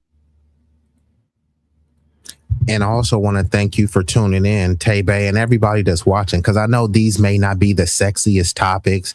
I know the people probably want to hear me talk about some black women wearing bonnets and what about black on black crime and niggas ain't shit. And Charleston White said this, Sneeko and Tekashi 6ix9ine said that, right? Okay, maybe I'll touch on some of those topics, but I'm not here to just educate and enlighten. I'm here to learn as well. You know what I mean? So also to connect with y'all. So these ain't the sexiest topics. And once you're giving people information that is actually pertinent and useful to their life, sometimes that's considered boring, right? But you running around calling black women nappy headed hoes and stuff, like there's nothing useful to your life about that. You talking about black on black crime and you live in a neighborhood where there's literally no murders. Like right now, all of those people, when they say, what about black on black crime? Ask them what city they're in, right? And then look up the murder rate in that city. I guarantee you in most people's city, it won't even be 10. So why are you talking about black on black crime again? Then when I share something that actually does impact you, right? That's considered boring, right? So I do respect y'all, you know, for, you know, sitting through a lot of this stuff, you know, and I appreciate y'all. So let's get back into the video. We're going to hold up to the water rights permits that we're going to maintain and be compliant with. The noise EPA requirements that we have to be compliant with, the air quality we have to be compliant with. Get the first one up, a small fraction of it, and show everybody how it works. That's the plan.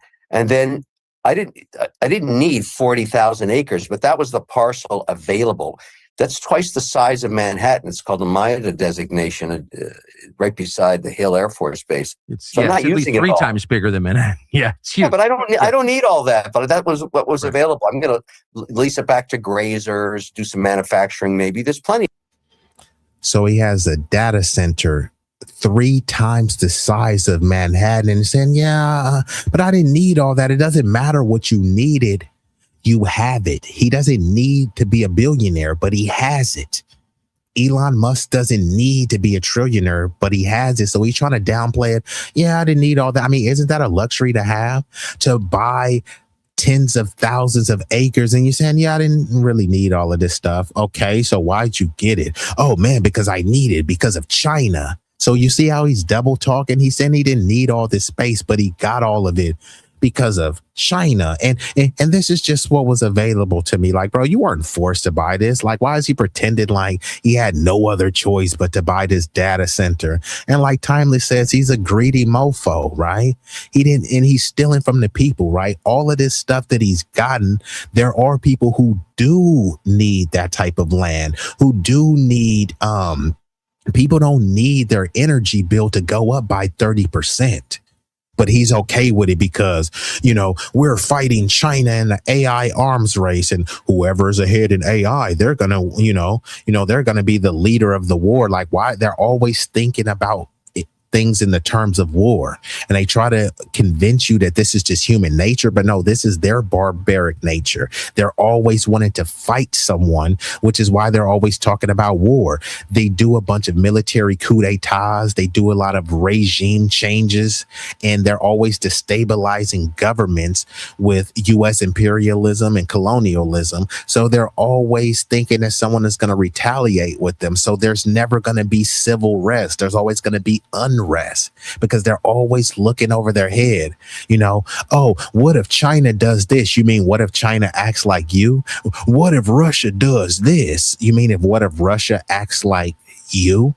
Right? We don't have a representation of morality that we can point to, which is why when they were trying to wag their fingers at China, China was like, hey, you talking about how bad we treat our people. Look how y'all treat black people. So this is one of the reasons why they keep flooding the country too, so they can have the so-called model minorities like, no, blacks just complain. Look at how these minorities are performing or that minorities are performing. So they brought many of these buffer groups as a cudgel to say, Nah, the blacks, they're just inherently low IQ. Don't listen to them. They're always complaining. Look at how the Mexicans are doing. Look at how the Arabs are doing. Look at how this group is doing, right? So that's why many of these groups were brought over, not because they love them so much, because if they loved them, they wouldn't be calling them Pajeets. They wouldn't be calling them Muslims, and they talk about the Islamic takeover of America, right? If they loved these model minorities so much, they wouldn't be doing that. But let's get back into the video, though. Yeah, lad, we don't need it all. But the power for it, where does that come from? So what we do is there's the Ruby pipeline there.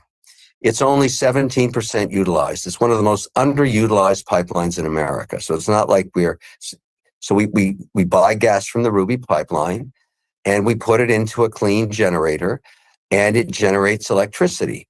And we tie that back to the grid if they want it, or we power a data center. That's the idea. So we have to build the power first. And the power itself, I think we have a big challenge in every state. Everybody's got to build more power in the American grid right now. And the North American grid, for that matter, Mexico too, and Canada. So the older you get, you realize how fast everything can change. One day everything is fine, it's great, and the next day things are... This is in the contract that we actually developed and got unanimously passed by the 3 commissioners in Box Elder, where this is the benefit. It's to the benefit of the Box Elder. 66,000 people there. They're going to get a lot of tax revenue, a lot of jobs, 10,000 construction jobs, 2,000 maintenance jobs just for the first 1.5 gigawatts. So there's a lot of economic upside. But I must tell you, and this is the first time this has happened. So now he's talking political jargon and selling.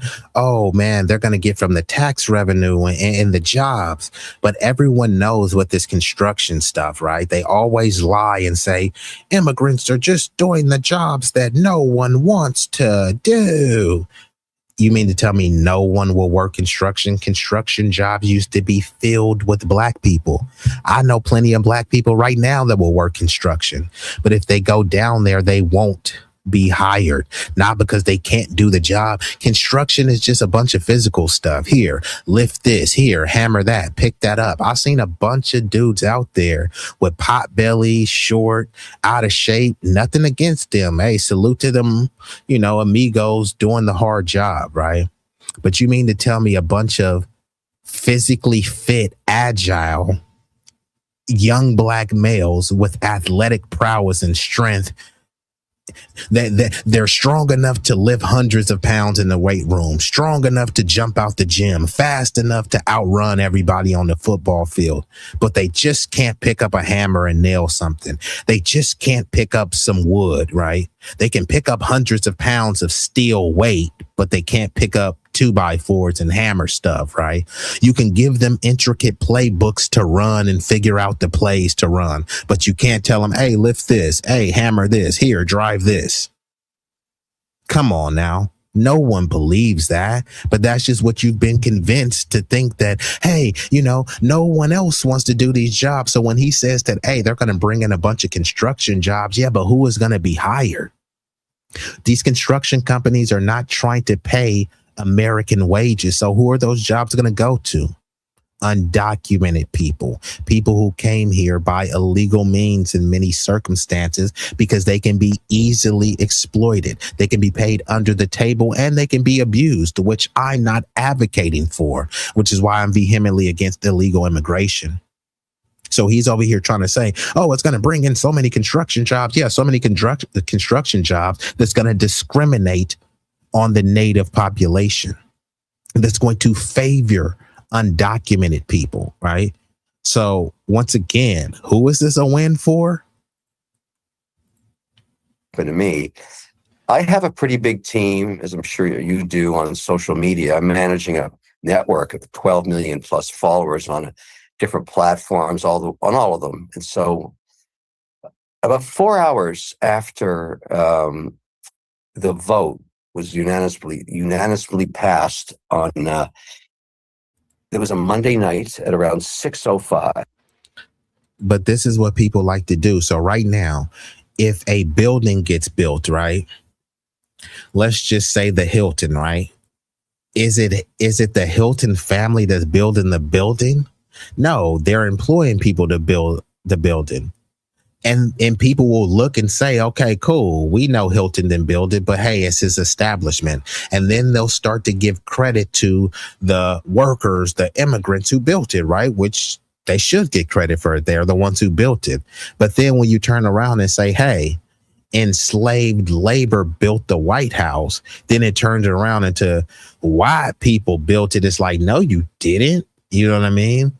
Well, they was forced to build it. Okay, you can say that about anything, right? Were they forced? Were they coerced? Does it matter? All that matters is that it was built. You didn't build it.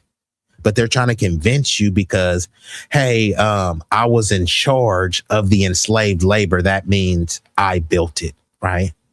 Like Henry Ford. How many cars did Henry Ford actually build? But when you think of Ford, you think of Henry Ford, but he wasn't the one building those cars. But yet he should get all the credit because of his name. That's how it is with anything that we build.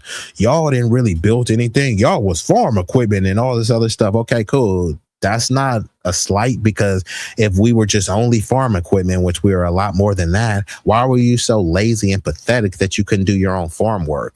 Was it that either way, it makes you look bad. Either you were too lazy to do your own work, which goes against the trope that you say about us. Y'all lazy. No, you were lazy. That's why you didn't do your own work, right? Or you were incompetent. You couldn't do the work, which is why you forced someone else to do it for you because you couldn't perform. Either way, it makes you look bad, right? You love to try to say y'all were slaves. Okay, cool. You were a slave owner, right? Are you proud of that? See, the thing is, I'm not proud of having a lineage of people who were enslaved, but not everyone in my family was enslaved, right? There were enslaved people and there were freedmen, but I am proud of people who overcame slavery. However, many of you descend from peasants, which I said you guys were fleeing famine, filth, feudalism, and failure. Are you proud of that? And then the ones who do descend from slave owners, tell me how you were proud to be a slave owner. Don't try to tell me I never owned any slaves, but yet you're bigging up and praising slave owners. So which one is it, right? If you were against pedos, you wouldn't praise pedos, right? If you were against bank robbers, you wouldn't praise bank robbers. You can't tell me you're against slavery because I never owned any slaves, but yet you're bigging up slave owners. Which one is it? Let's get back into it, though. Utah time. I got a phone call from one of the people that watches our network. Look. And shout out to John Price says, why do people who turn oligarch like this dude become assholes to the world when it was the world that made them oligarchs? Hey, gotta let Johnny cook. Here's Johnny. Shout out to John Price. Gotta let him cook. This is what I'm saying.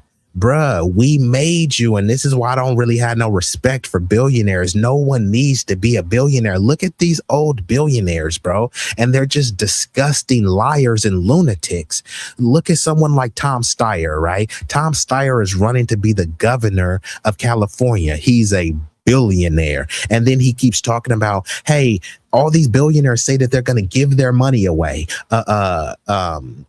Bill Gates, Tom Steyer, all these people, right? So which one is it? These are the billionaires, the same ones to tell you there's no such thing as a free lunch, no such thing as a handout. Hey, I worked hard and blah, blah, blah. But I thought you said there was no such thing as a handout. But then they say when they pass, they're going to hand out their money. Why, if you're a billionaire, why do you have to pass away to hand out your money? Why won't you hand it out now? How old is Tom Steyer? All of these people are in their 70s. How old is Bloomberg, right? Even the ones that are not in their 70s, right? Many of them, or almost all of them, are over 50, right? So if they're going to be giving their money away, who are they giving it away to? Their kids. So their kids are going to inherit billions. But what is that going to do for society, right? Even the white people that love to praise, oh, look at all these white billionaires. Okay, how does all those white billionaires, how has that helped gas prices, right? I'm just speaking to the white people right now because y'all don't care about what happens to black people. Fine. I won't even mention black people. Let's talk about the whites, right? What the hell are these billionaires doing to help you?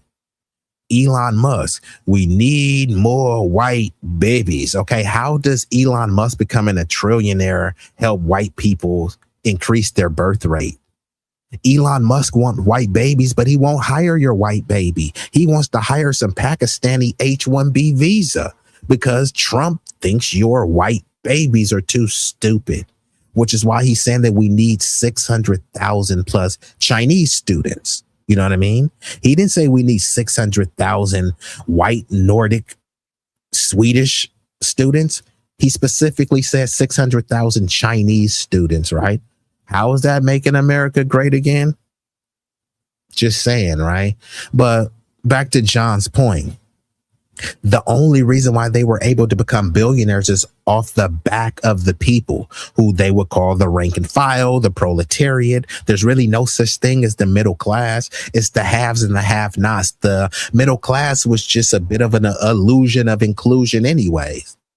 They said, hey, look, you're the middle class so that the middle class could turn a blind eye to what the billionaires and the oligarchs are doing, hoping that one day they'll achieve that particular social economic status. So the middle class kind of look at the lower class and say, ew, you guys are not like us. Meanwhile, the billionaires look at them and say, middle class, y'all not like me. You know what I mean? Do you think Elon Musk thinks that he has something in common with you? And you're like, I make $400,000.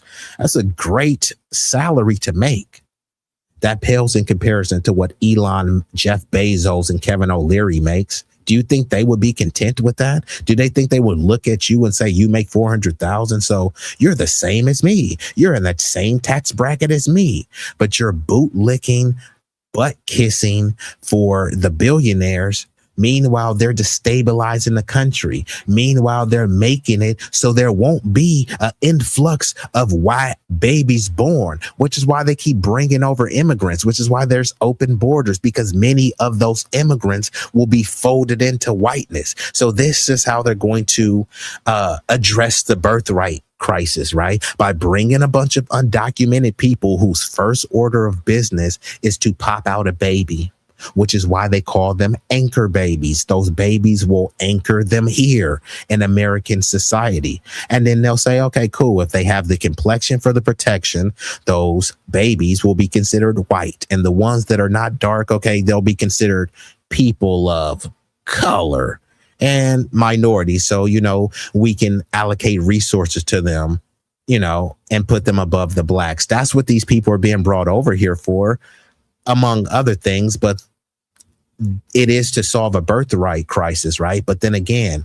how does that help the Anglos? How does that help the heritage Americans? They don't care because they might find some Asian immigrant that they can smash, and then they'll say, okay, cool, I got my Chung Lee wife, so I'm good.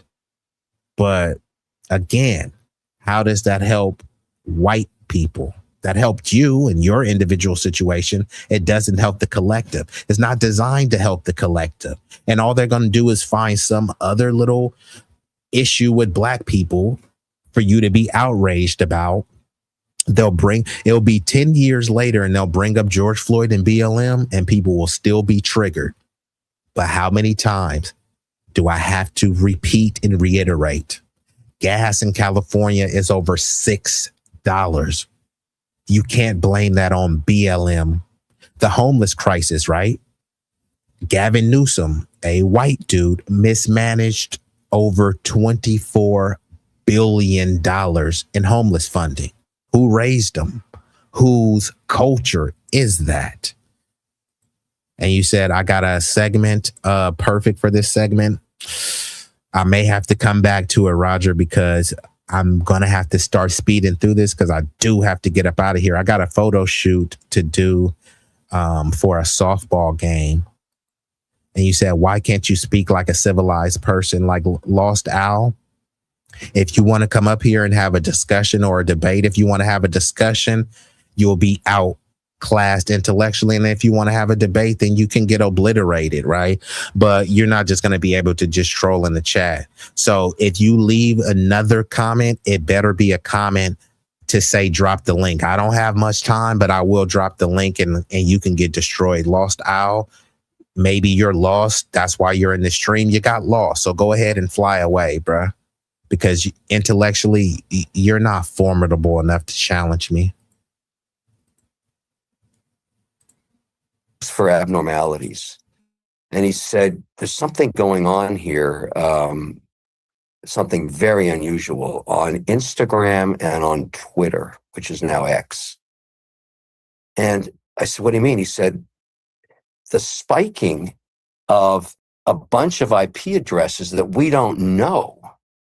And it's spewing out a tremendous on my social media feed and lots of other feeds. I've no doubt that's true, but I'm asking questions that I think are relevant to the country. I'm not an agent of the Chinese. I'm not a socialist. So I just want to know, like, where's the water coming from?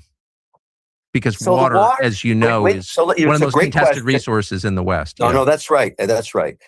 When you buy land in Utah, there are water rights that were granted that land sometimes over 100 years ago.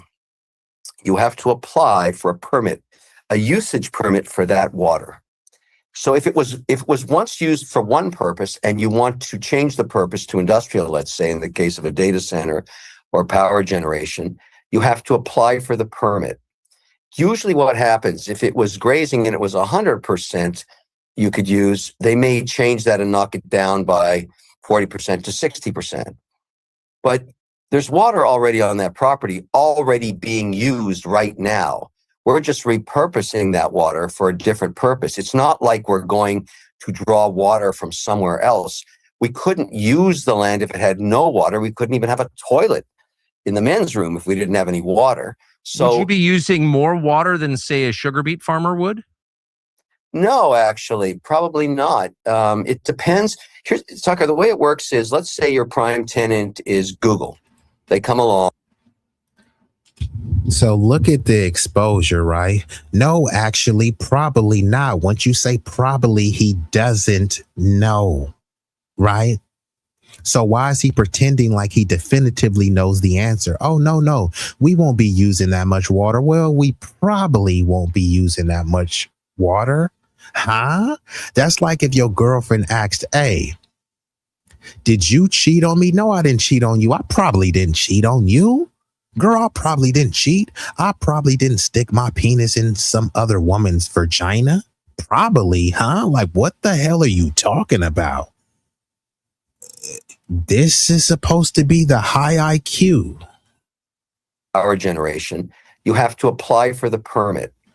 Usually what happens, if it was grazing and it was 100% you could use, they may change that and knock it down by 40% to 60%. But there's water already on that property, already being used right now.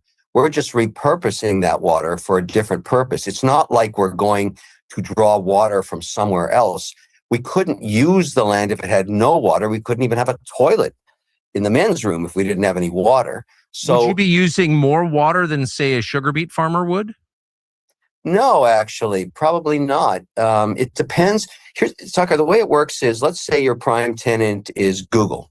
They come along and they say, okay, we wanted. And this goes for you too. Whatever your name, hey, Louise, hey, if you agree, I'll challenge you too for a discussion or debate. I'll drop the link. Otherwise, just get up out of here, right? Because these people are so pathetic. They're whining about someone. If you don't like how I'm speaking, if you don't like the content, no one is forcing you to be here. There's no gun pointed to your head, right? You have the freedom to click on another stream. But if you're going to be here, don't act like a moist, whiny maniac.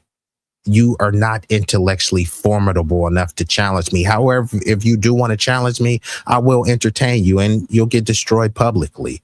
Otherwise, if you're not willing to debate or discuss, if you don't want the smoke, then you will get smoked up out of here. So you've been warned. Lost Owl and A. Louise, Yeah, this ain't the place to troll. And actually, I don't mind trolling. Trolling lives do matter, but come with some level of sophistication, not the rudimentary ramblings. We want to be the tenant for the Utah site, but we have a whole bunch of requirements because they're under pressure too to be a lot more efficient, productive, and more sustainable. They may say, well, let's not use water to cool our turbines. Our spec is going to be air-cooled turbines. So you're going to build out, you're the owner, you're the master developer. Here's our spec. And so I expect whether it ends up being Amazon or Microsoft or Tesla or Google, they're going to build in a whole bunch of things. And we can't deliver them water we don't have. So my guess is it's going to be contained cooling for the chips, which is like a radiator in your car. So you're not using a ton of water there. And then for the turbines themselves, it may be air cooled. We don't know yet. It depends what the tenant wants. So what's your as you game this out, expected water use over the first 10 years? Well, not knowing what my tenant wants yet, probably less than we had originally anticipated in terms of what is given us on the water rights. We've applied for that. I mean, we're anticipating we'll get, whatever we're going to get. I don't think we're going to use it all at all because what people... Do you expect water rates in the state of Utah will go up? Yeah, not because of us. I just think they go up anyways over time. But if they go up, at a quicker rate than they have been going up, if there's a spike in water price, would you compensate the state for the difference? No, in other words, if your business causes water prices to rise, are you on the hook for any of that? Yeah, I think we would be. I mean, we're negotiating that, but I don't think water is the constraint because most of the technology, which advances every 24 months, is reducing the requirement for water. So right. I mentioned the air-cooled turbines. Those just came on the scene 18 months ago. So they're the first to actually generate 5 megawatts at a time, like Lego blocks, put them together, and you're using air. But they're also, you have EPA regulation about air quality. So you've got to be very careful that when you're using air cooling, you're not breaching the air quality because in Utah, and I studied this when I was back in college, it's a unique geography. They get inversions there because of the mountains. Yep. So you really, as an old environmental study guy, that's the one they'd always saying, like, why are we doing this? So you are on the fair job to do that. You're doing it because there's a... Would you be asking taxpayers to help pay? Because it is a react/alerts. Markets move fast, stay ahead of them. Well, of course they do. If you're getting a tax break and they're not, they're making up the difference. There's a state budget. Okay, that's no problem. That's no problem. I can build it in Texas. I can build it in... So now I'm going to fast forward a little bit, but now Tucker is asking him about tax breaks. Now, remember, tax breaks are what I frame under the goodies, giveaways, and guarantees. The same people that love to say, why y'all begging the government? They love going to the government for goodies, giveaways, and guarantees. They tell you don't ask for anything. They always talk about discrimination, right? But the tax code is inherently discriminatory, right? They say, oh yeah, well, we have all these goodies and giveaways for people who own businesses or people who own kids. Or not own kids, people who have kids, right?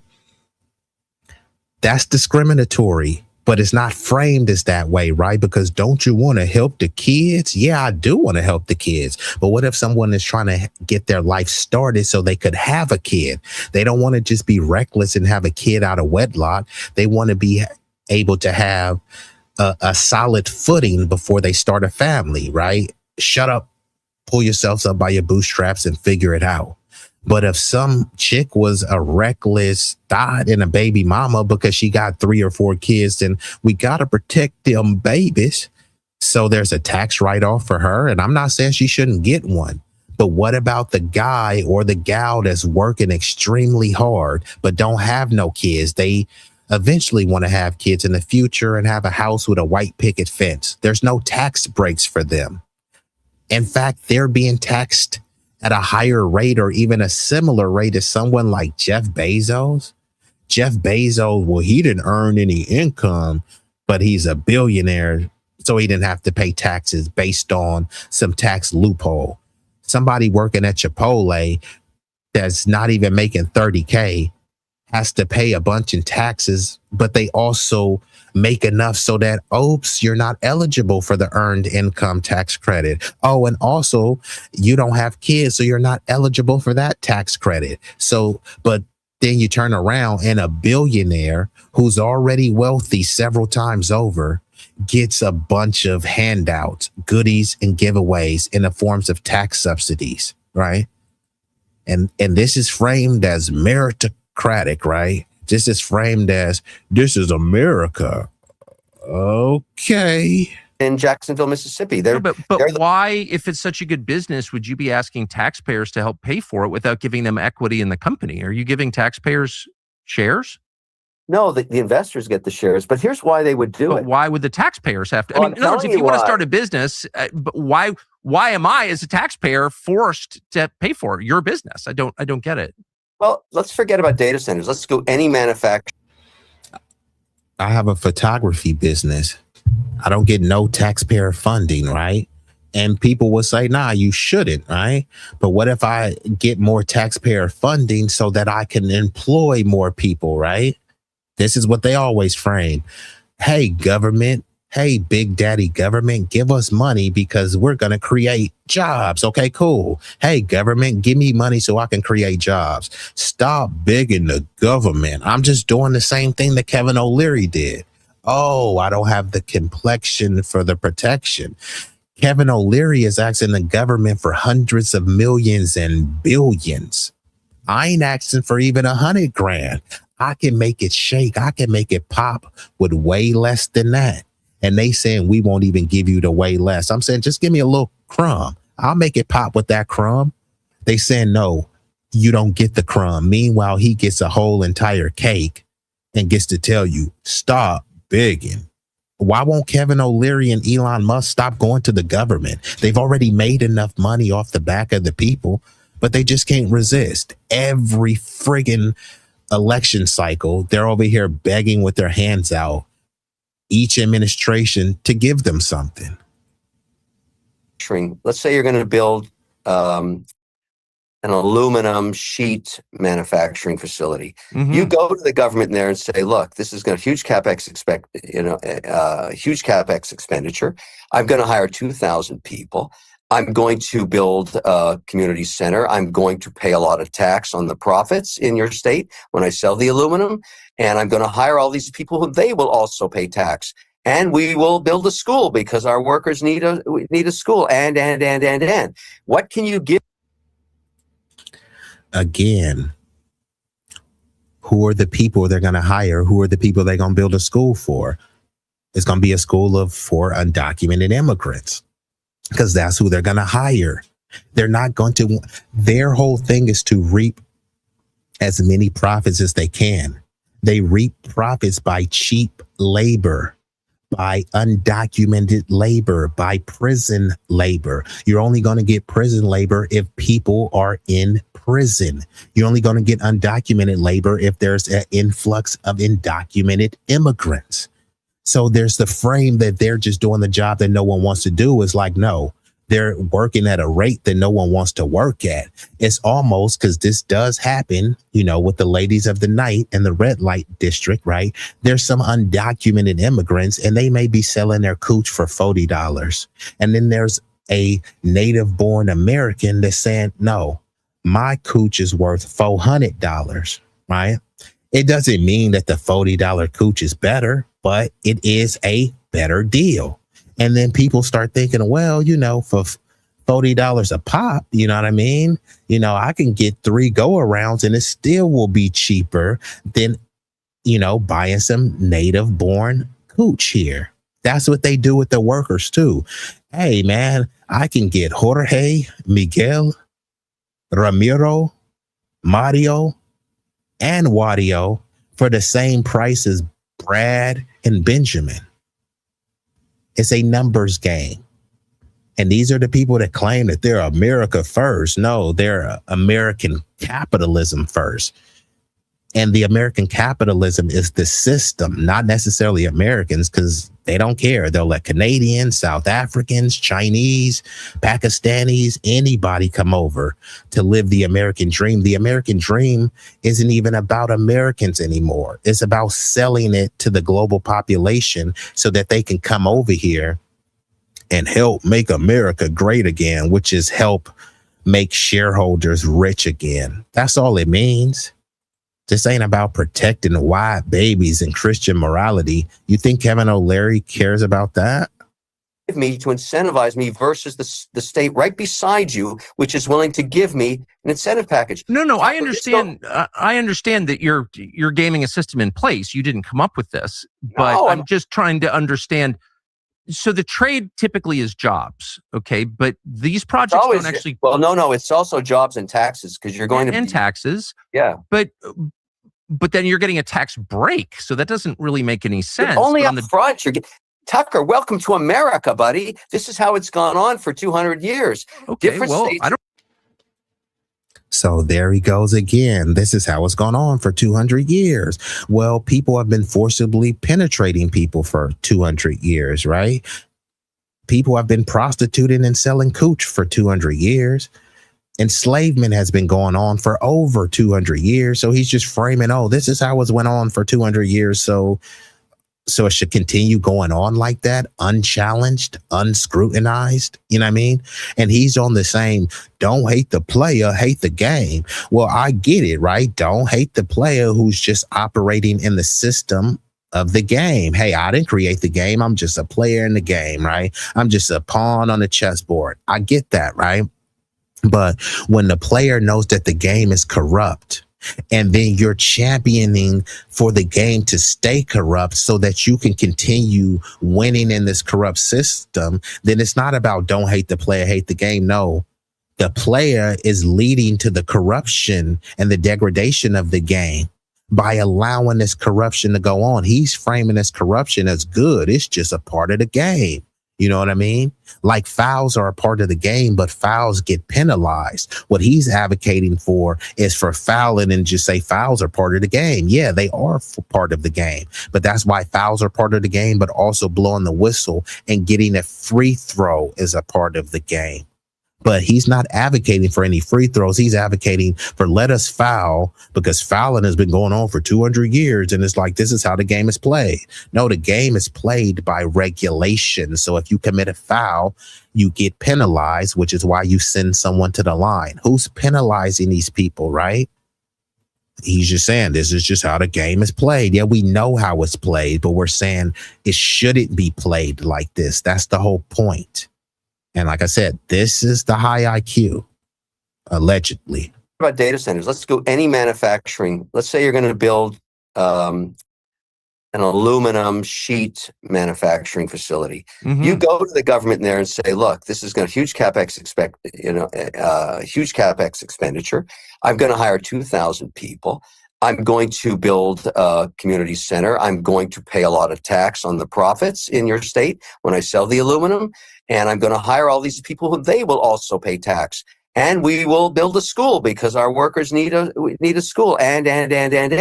What can you give me to incentivize me versus the state right beside you, which is willing to give me an incentive package? No, I understand. I understand that you're gaming a system in place. You didn't come up with this, but I'm just trying to understand. So the trade typically is jobs, okay? But these projects don't actually. Well, no, it's also jobs and taxes because you're going and taxes. Yeah, but then you're getting a tax break, so that doesn't really make any sense. Only up front, Tucker, welcome to America, buddy. This is how it's gone on for 200 years. Okay, well, I don't know. Lots of bad things go on for a while. But I think at some point it's worth assessing, like, why are we doing this? So you are on the fair job to do that. You're doing it because there's a competition. Well, I run a couple of businesses and we're not getting any tax breaks. I think they're every bit as virtuous as data centers, but I'm not availing myself of that. And no one's offered. And I wouldn't take it anyway, because it's not the job of taxpayers to subsidize a private business. It's a fair comment, but my job is to create a data center, create 2,000 jobs for long term and 10,000 manufacturing at the beginning or construction. And I'm obviously looking at multiple sites, and this won't be the last one I build.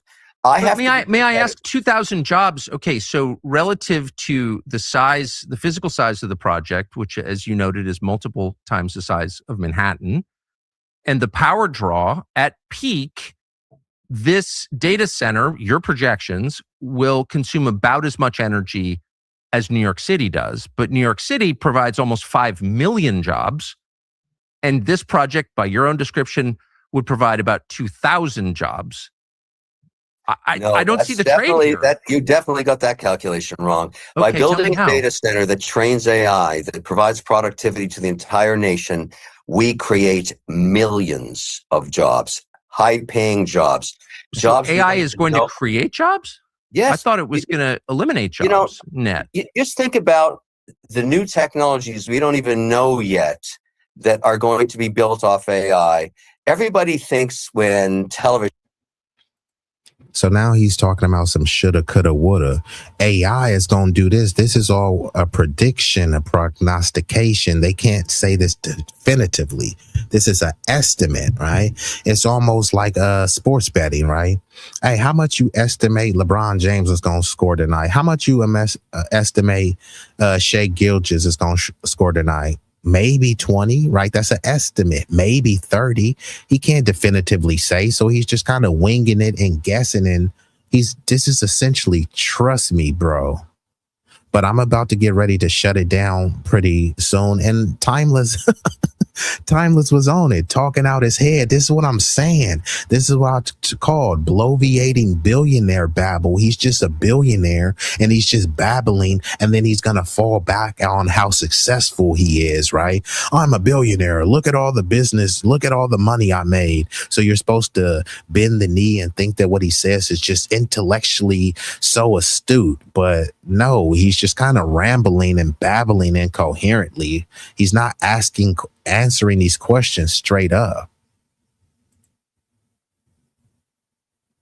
Came, everybody would lose their job in radio. That was complete BS.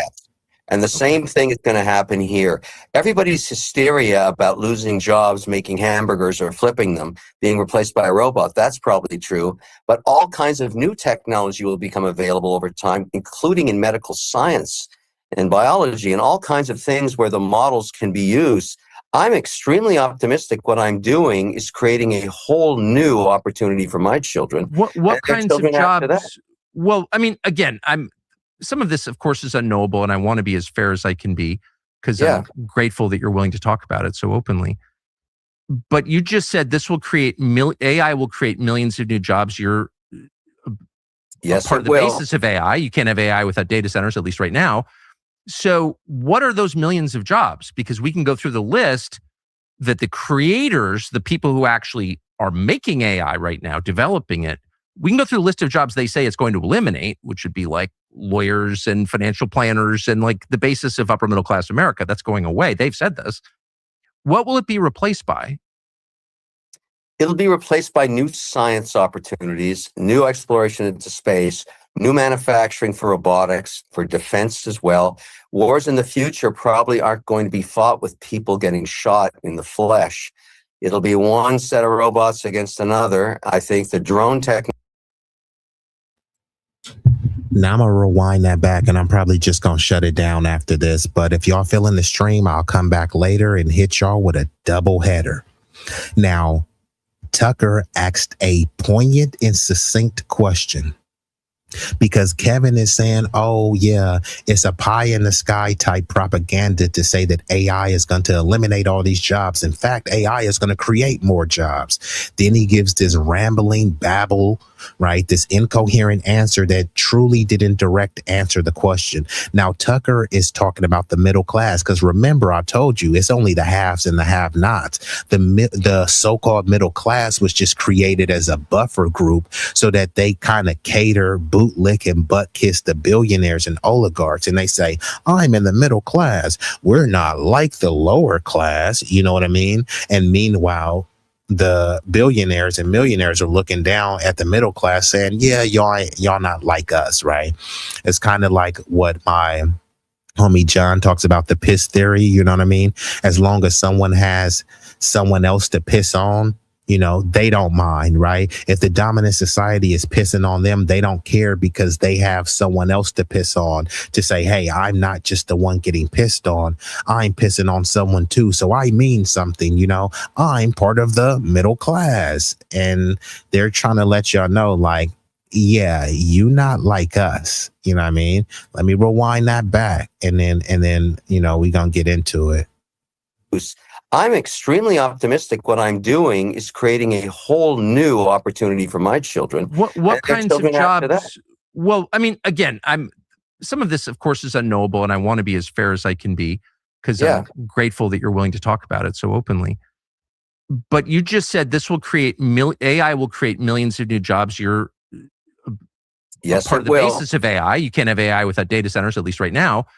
So what are those millions of jobs? Because we can go through the list that the creators, the people who actually are making AI right now, developing it, we can go through the list of jobs they say it's going to eliminate, which would be like lawyers and financial planners and like the basis of upper middle class America. That's going away. They've said this. What will it be replaced by?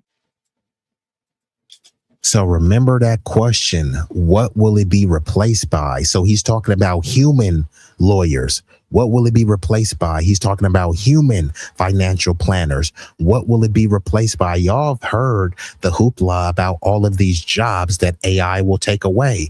What will it be replaced by? When you go to the bank right now, it used to be filled with bank tellers. Now it may be one or two, and they have a bunch of AI ATMs. Those ATMs are AI, right? You can deposit checks there. You could print out your bank statement, deposit cash, withdraw cash. The same thing that you can do with a human teller, you can do with the AI ATM machine, right? So what have those tellers who lost their job, what have they been replaced by? They've been replaced by AI ATMs.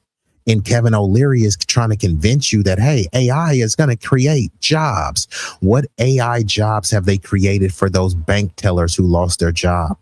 Many grocery stores, right? If you have a grocery store and you have those AI self-checkout, that means you don't need to hire more human beings because you have robots doing the job.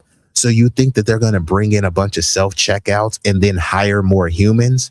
Or do you think they're going to hire less humans? So again, those self-checkouts, which are AI, what jobs have they created for human beings?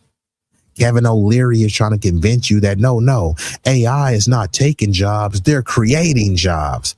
But let's hear, y'all heard the question Tucker had to ask. Let's hear that answer again. I'm extremely optimistic. What I'm doing is creating a Okay, but I think it's very revealing that I asked you about jobs in the United States and you wouldn't be fought with people getting shot in the flesh. Will create millions of new jobs. You're part of the will. Basis of AI. You can't have AI without data centers, at least right now. So what are those millions of jobs? Because we can go through the list that the creators, the people who actually are making AI right now, developing it, we can go through a list of jobs they say it's going to eliminate, which would be like lawyers and financial planners and like the basis of upper middle class America. That's going away. They've said this. What will it be replaced by? It'll be replaced by new science opportunities, new exploration into space, new manufacturing for robotics, for defense as well. Wars in the future probably aren't going to be fought with people getting shot in the flesh. It'll be one set of robots against another. So mind you, he's asking him about human beings losing their job. Then he's talking about space. Right now, I'm asking you, how are you going to lower gas prices on Earth? And he's talking about space. He's over here talking about robotics. He's asking him about human beings losing their job. And he's talking about robotics. Then he pivots to, war is not going to be fought with the human beings anymore. It's going to be fought with robots and drones. Again, how does this help you? Remember what Tucker Carlson's question was. What's going to happen to those middle class jobs that AI is going to eliminate? And he pivots to, war is going to be fought with robots and we got to worry about space. I'm going to run that one more again. I'm going to let it play a little bit more and then I'm going to shut it down. But like Timeless said, let them expose the agenda. This is good. I concur. And this is what I'm saying. This is why I did this one, to expose him. And this is Tucker asking him simple questions. This is not a hostile question. This is simple questions. So Tucker didn't truly expose him. He exposed himself by Tucker setting up these simple questions. And Ashura says, how many workers did he exploit and not pay while reaping the benefits? And see, he doesn't care because he's on the don't hate the player, hate the game. So because he knows the game, knows the loopholes, he doesn't care who he exploits. But then if someone tries to say, all right, fine, we should find a way to exploit the billionaires, then he starts acting like a victim, as if billionaires get exploited, which how could you be exploited as a billionaire? Then he starts whining. But it's like, bruh, that's what you were doing. You were exploiting native born people. You were exploiting undocumented immigrants. You were exploiting prison labor, cheap illegal labor. He's always exploiting human beings. So I don't really care if billionaires get exploited, violated in any type of way, because they don't care when homeless people get violated, when prisoners get violated, when black people get violated, DWBs driving while black. Kevin Leary doesn't care. So I don't care whatever happens to these billionaires. If somebody want to rob and pull a Luigi Mangione, which I'm not advocating for, but if it does happen, I'm going to say niggas die every day, B. Unfortunately. I think the drone technology will advance the manufacturing. I'm extremely optimistic. What I'm doing is creating a whole new opportunity. 2,000 jobs. That was complete BS. And the same thing is going to happen here. Everybody's hysteria about losing jobs, making hamburgers or flipping them, being replaced by a robot. That's probably true. But all kinds of new technology will become available over time, including in medical. So just so we clear, did y'all hear what he said? Oh man, people are whining about robots flipping burgers and those jobs are going to be replaced. Yeah, that's probably true, right? He's saying that so he doesn't care, right? So remember when he said, oh, you know, I mean, not him, but you know, they love to say that immigrants are doing the job that no one wants to do, but clearly native born citizens will do the jobs, but now they got robots to do the job. So clearly it's not only a job that only immigrants would do. And he's okay with people being displaced. When I grew up, it was a bunch of teenagers working at McDonald's. Now it's a bunch of undocumented immigrants working there. You know what I mean? So, hey, now we're supposed to champion that. So now we should champion the robots working there. How is this America first again? Let me know. Medical science and biology and all kinds of things where the models can be used. I'm extremely optimistic. What I'm doing is creating a whole new opportunity for my children. What kinds of jobs? Well, I mean, again, some of this, of course, is unknowable, and I want to be as fair as I can be because I'm grateful that you're willing to talk about it so openly. But you just said this will create AI will create millions of new jobs. You're part of the basis of AI. You can't have AI without data centers, at least right now. So what are those millions of jobs? Because we can go through the list that the creators, the people who actually are making AI right now, developing it, we can go through the list of jobs they say it's going to eliminate, which would be like lawyers and financial planners and like the basis of upper middle class America. That's going away. They've said this. What will it be replaced by? It'll be replaced by new science opportunities, new exploration into space, new manufacturing for robotics, for defense as well. Wars in the future probably aren't going to be fought with people getting shot in the flesh. It'll be one set of robots against another. I think the drone technology will advance the manufacturing of surveillance, all that stuff against our enemies, which notably is basically China. So if you think about how, you debate the data center, I think it's fair to do that, what you're doing. But I would be very concerned if I were living in Taiwan that one day my electricity just goes out and I get invaded by basically robotics and high precision ordnance. And that's what China wants, and they want to get there first. Now, if we don't get there first, if we don't develop something better than their AI, and our ability to be predictive on where these conflicts are going to happen, I think we'll be in a bad place in 20 years. And so, okay, but I think it's very revealing that I asked you about jobs in the United States and you went immediately to defending Taiwan in the South. Well, we manufacture the equipment here, Tucker. That's where it's made. But I'm okay. Well, actually, a lot of this is made in China, as I know you know. So but that's my whole point. I don't want to do that anymore. Okay, I want to start making it here. I want to do advanced robotics. I totally agree. But the promise of AI and robotics is that the robots will make the products of the future. So how exactly does that result in American jobs? If you're in the more specifically, what are those? What are you talking about when you say replaced by a machine? I don't buy that. I just don't agree with you because it's never happened. I'm not saying I don't want that to happen. Trust me. I'm really worried about it, almost panicked. But I'm trying to feel better. Okay, then please make me feel better. Where are these millions of new jobs? What specifically are you talking about? Well, every time technology advances, it creates new opportunities that were not foreseen prior because you don't know the direction of new tech. Think about if you and I, because we were actually around in the late 80s contemplating what. Do y'all hear this dude? He's asking him about new jobs that it will create. And now he's saying, well, with new tech, you really don't know and you can't really predict these things. So how is he predicting that this is going to be a boon for the economy, right? This is going to be so great because it's going to create all these jobs. Okay, cool. What jobs are going to create? Well, you really can't predict that. Okay. Isn't that what you were just saying that you could predict? Remember, this is the alleged high IQ. I'm going to play a little bit more and then I got to get up out of here. New jobs would be created by the internet. And look at what's happened.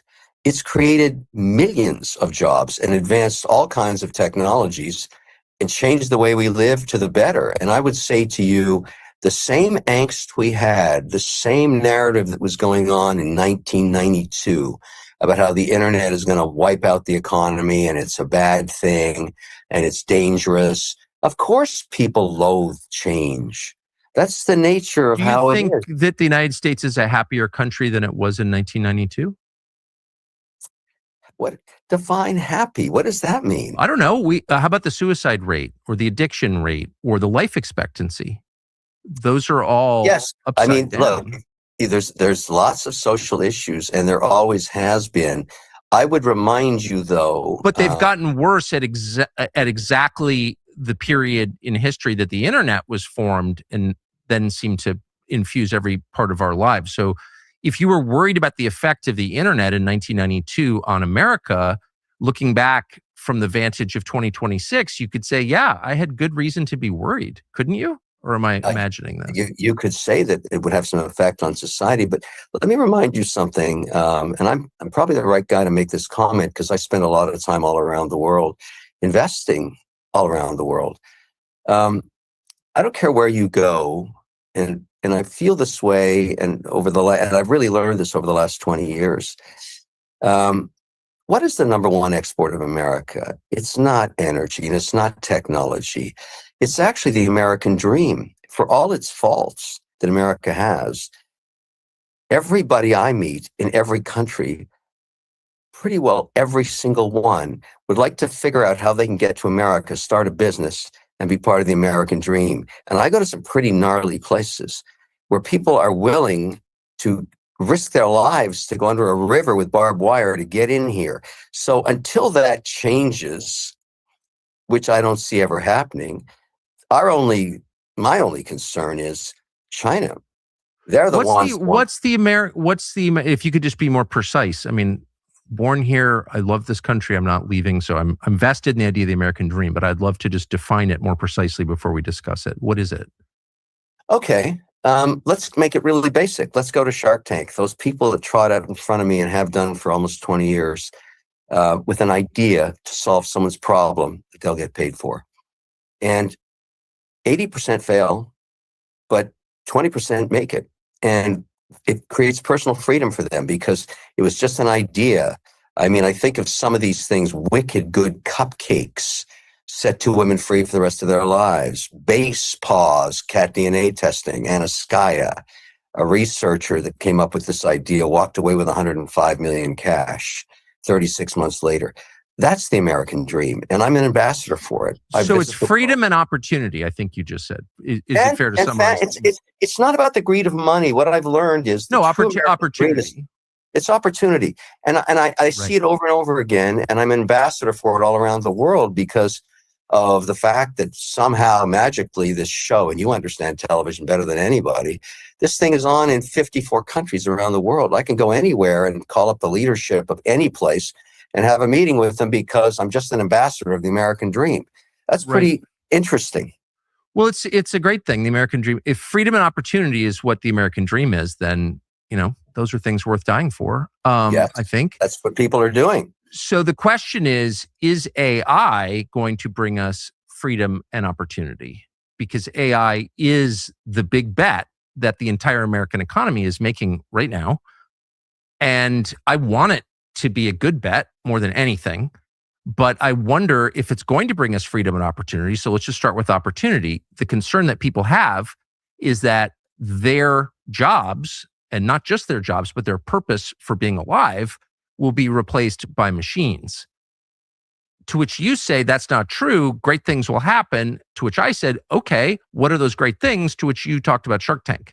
So I just want to be a little more specific about what the upside of AI is, because then everyone will calm down and feel happy about your data center. What is the upside? Well, let's start in medicine. Let's use specific cases everybody can understand. I was in Miami 2 weeks ago and went for a full body scan, the price of which has dropped 80% in the last 3 years. So in an hour and a half, this machine went right through my body. 2 years ago, it would have taken 3 weeks to get the results, looking for cysts on your liver or whatever it is. With AI, with the agent they had there right at the scan facility, 18 minutes later, it delivered me a report, told me I had an infection in my sinus, that I had a cyst on my kidney that hasn't grown since the last body scan 4 years ago. That was stunning and remarkable. Yeah, it's great.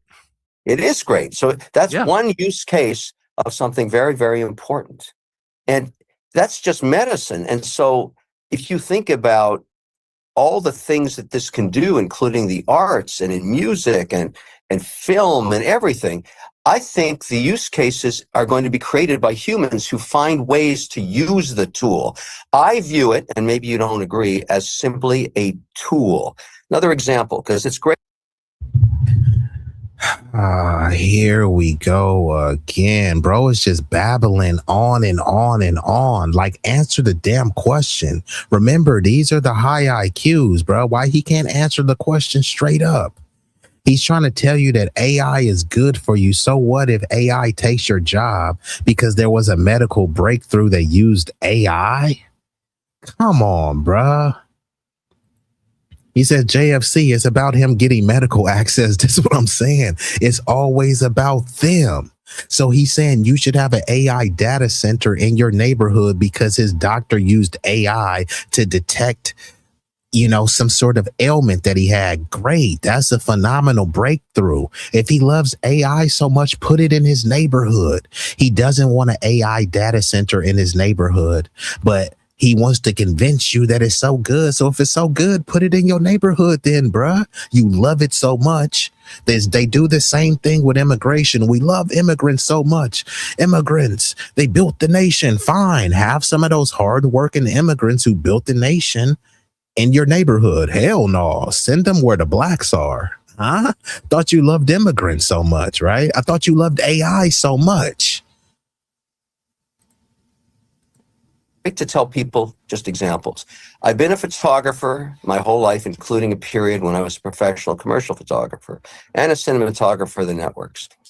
I've amassed 590,000 images during my career, half of which are on film, not shot with a phone, where you get all the data on it and it knows where it was shot, when it was shot, and everything else, which is easy to index and look for. So call it 250,000 negatives. How could I possibly catalog that as a human? I couldn't. I don't have enough time left before I'm dead. So I used AI last week with a tool to actually, after scanning all the images, to go look at them for 2 weeks. And now I'm able to just go to this computer and say, find a picture of my wife the day I met her in the gym. Boom. There it is. Now, it's amazing. No, you're kind of making my point, though, because the two examples you gave are examples of a machine replacing human labor and doing a better job than any person could do. Oh, Tucker, that's horrible. Which is great. Well, but hold on. that's my point. Well, I know it's your point. This is getting pathetic, bro. He just went on this rant about how AI was so good because he used to be a photographer, and you know, the photography, you used to have to do it by hand with the film. He said he had 250,000 negatives and that he used AI to analyze all this stuff, right? He was praising it, and then Tucker just said, hey, so what you're praising is that the AI took away the jobs of human beings and it was more efficient. And then he turned around and said, Tucker, that's horrible. What the fuck is this dude talking about? He just said it was great. Now that Tucker called him out as horrible, and these are the high IQs that they say you should look up to. Man. Easy to index and look for. So call it 250,000 negatives. How could I possibly catalog that as a human? I couldn't. I don't have enough time left before I'm dead. So I used AI last week with a tool to actually, after scanning all the images, to go look at them for 2 weeks. And now I'm able to just go to this computer and say, find a picture of my wife the day I met her in the gym. Boom. There it is. Now, it's amazing. No, you're kind of making my point, though, because the two examples you gave are examples of a machine replacing human labor and doing a better job than any person could do. Oh, Tucker, that's horrible. Which is great. Well, but hold on. That's my point. Well, I know it's your point. And I can see the marvel of it. But it raises the question, which won't go away, which is, okay, now that machines do what people do better than people did, what do people do? Okay. And what is the answer to that? Let me ask you, let me pose a question against that. Would you prefer, I'm giving you one of two options with the uncertainty of both, okay? But I want you to pick one. This will tell me a lot about how you think. Would you prefer in the next 5 years that China have more compute power than we do, even though the use and the outcome and jobs and everything else we're talking about is unknown?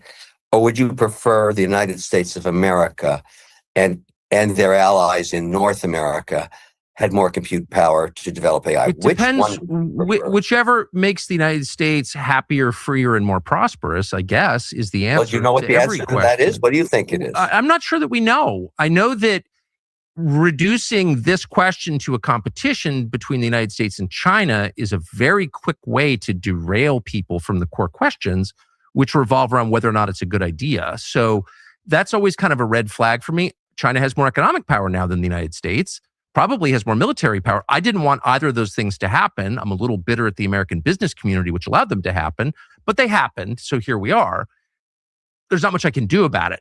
My focus remains, however, on, is it good for the United States? Is it good for us? Does it make people happy?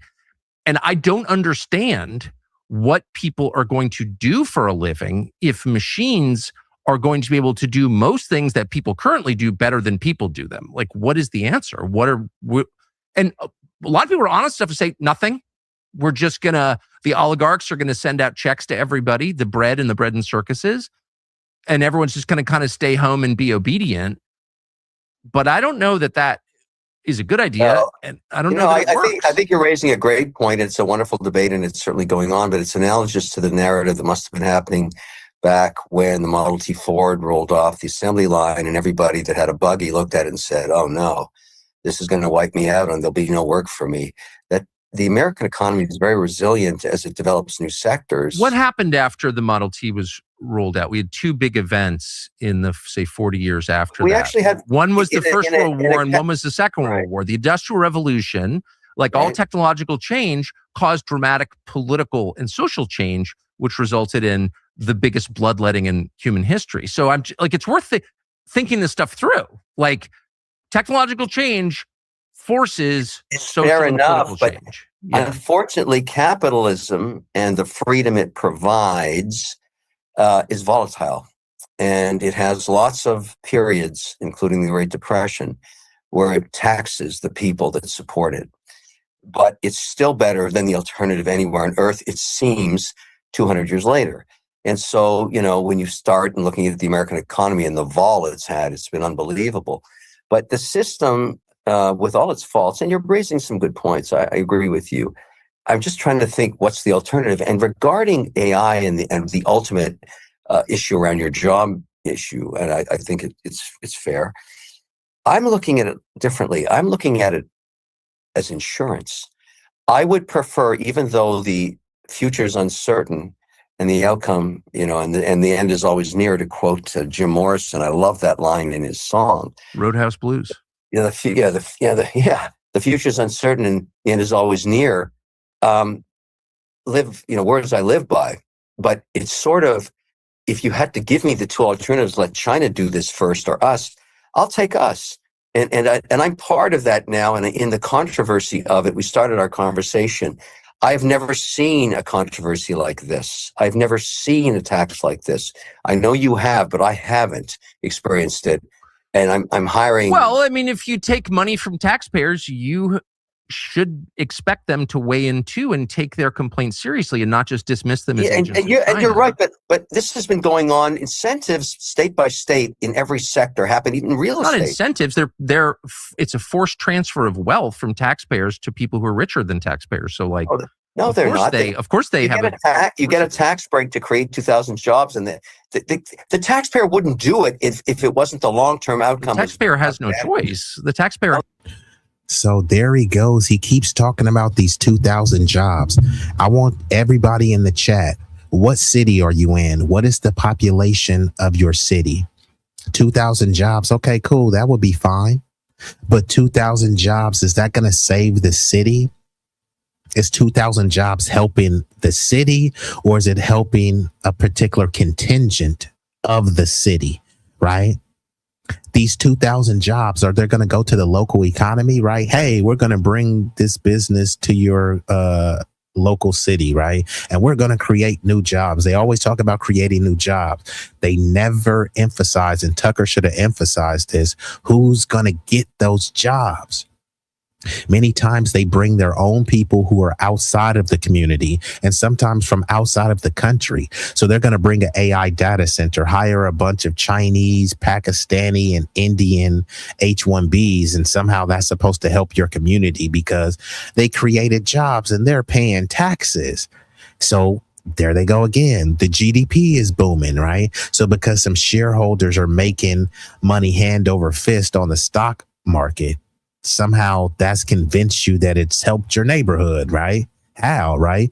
Oh, well, we gave them money to start their own business. And you shop at the store that they started. But it's like, why didn't you just give me the money? An American citizen, I could have started my own business. But no, you're supposed to praise an immigrant for starting a business when they were giving money in tax-free exempt status for 5 to 10 years. These are the same people that told you they came over here with $5 in their pocket, and many of y'all believed it. They just seeking a better life. They only have $5 in their pocket. What state could you go to with only $5 in your pocket and you think you'll make it? If you were in New York and you say, man, it's rough here, bro. I only got $5 in my pocket. I'm going to go to Utah. Do you think you would make it? I'm going to go to Wyoming. You think you would make it? I'm going to go to Maine. I'm going to go to Boise, Idaho. You think you would make it? People will call you stupid. Like, bro, if you only got $5 in your pocket, they'll tell you to get a job. They'll tell you to do something to step your game up. But in this country, this is a nation of immigrants built by immigrants, right? So we're supposed to encourage people who allegedly have 50 cents in their pocket to come over here. Bring us your sick, you're tired, you're poor. Okay, there's a sick, tired, poor black dude down there. Yeah, shut up. He can figure it out. All right, fine. He does need to figure it out. then don't these immigrants need to figure it out as well? I'm seeking asylum. Figure it out there. Fight in your homeland. Let me guess. That's xenophobic. They do have a choice. They could say no. That's not what happened. Well, they tried to say no to this data center and they got laughed at. And then the governor, Spencer Cox of Utah, who really is a kind of living symbol of our ruling class, said that the state has an obligation to do this. And basically, as you were doing, waved away concerns as like foreign propaganda when I think they're probably non-crazy people who live in Utah are like, why is this good for me? Why should I pay for this? It's fair. It's fair. All this is fair. How about we forget the data center and just talk about the power for a second? Because there aren't going to be any data centers in America unless we build power generation. Do you have the same visceral reaction to power generation as you do to data centers? Inversely, I think we need more electricity in the United States. And I think that's what I'm talking about. Speaking of agents of China, in fact, if you're looking for agents of China, it's the people who told you that you could live without fossil fuels, that babies wouldn't die without fossil fuels. Babies will die without fossil fuels. Civilization will collapse without fossil fuel. And that right there is the foreign op telling us that, you know, people are causing global climate change. People are not causing global climate change substantially. We're having global climate change as we always have, but to blame it on. And Roger, yeah, I may come back and do the part 2. It's just I really don't have time right now. I'm even extending this. I should already shut it down. But he said, what is he talking about when he says the taxpayer wouldn't do it? We have say no. The government takes our taxes and gives it to this guy. Taxpayers don't want you building a data center, but the government is giving it to you anyways. And this is what I'm saying.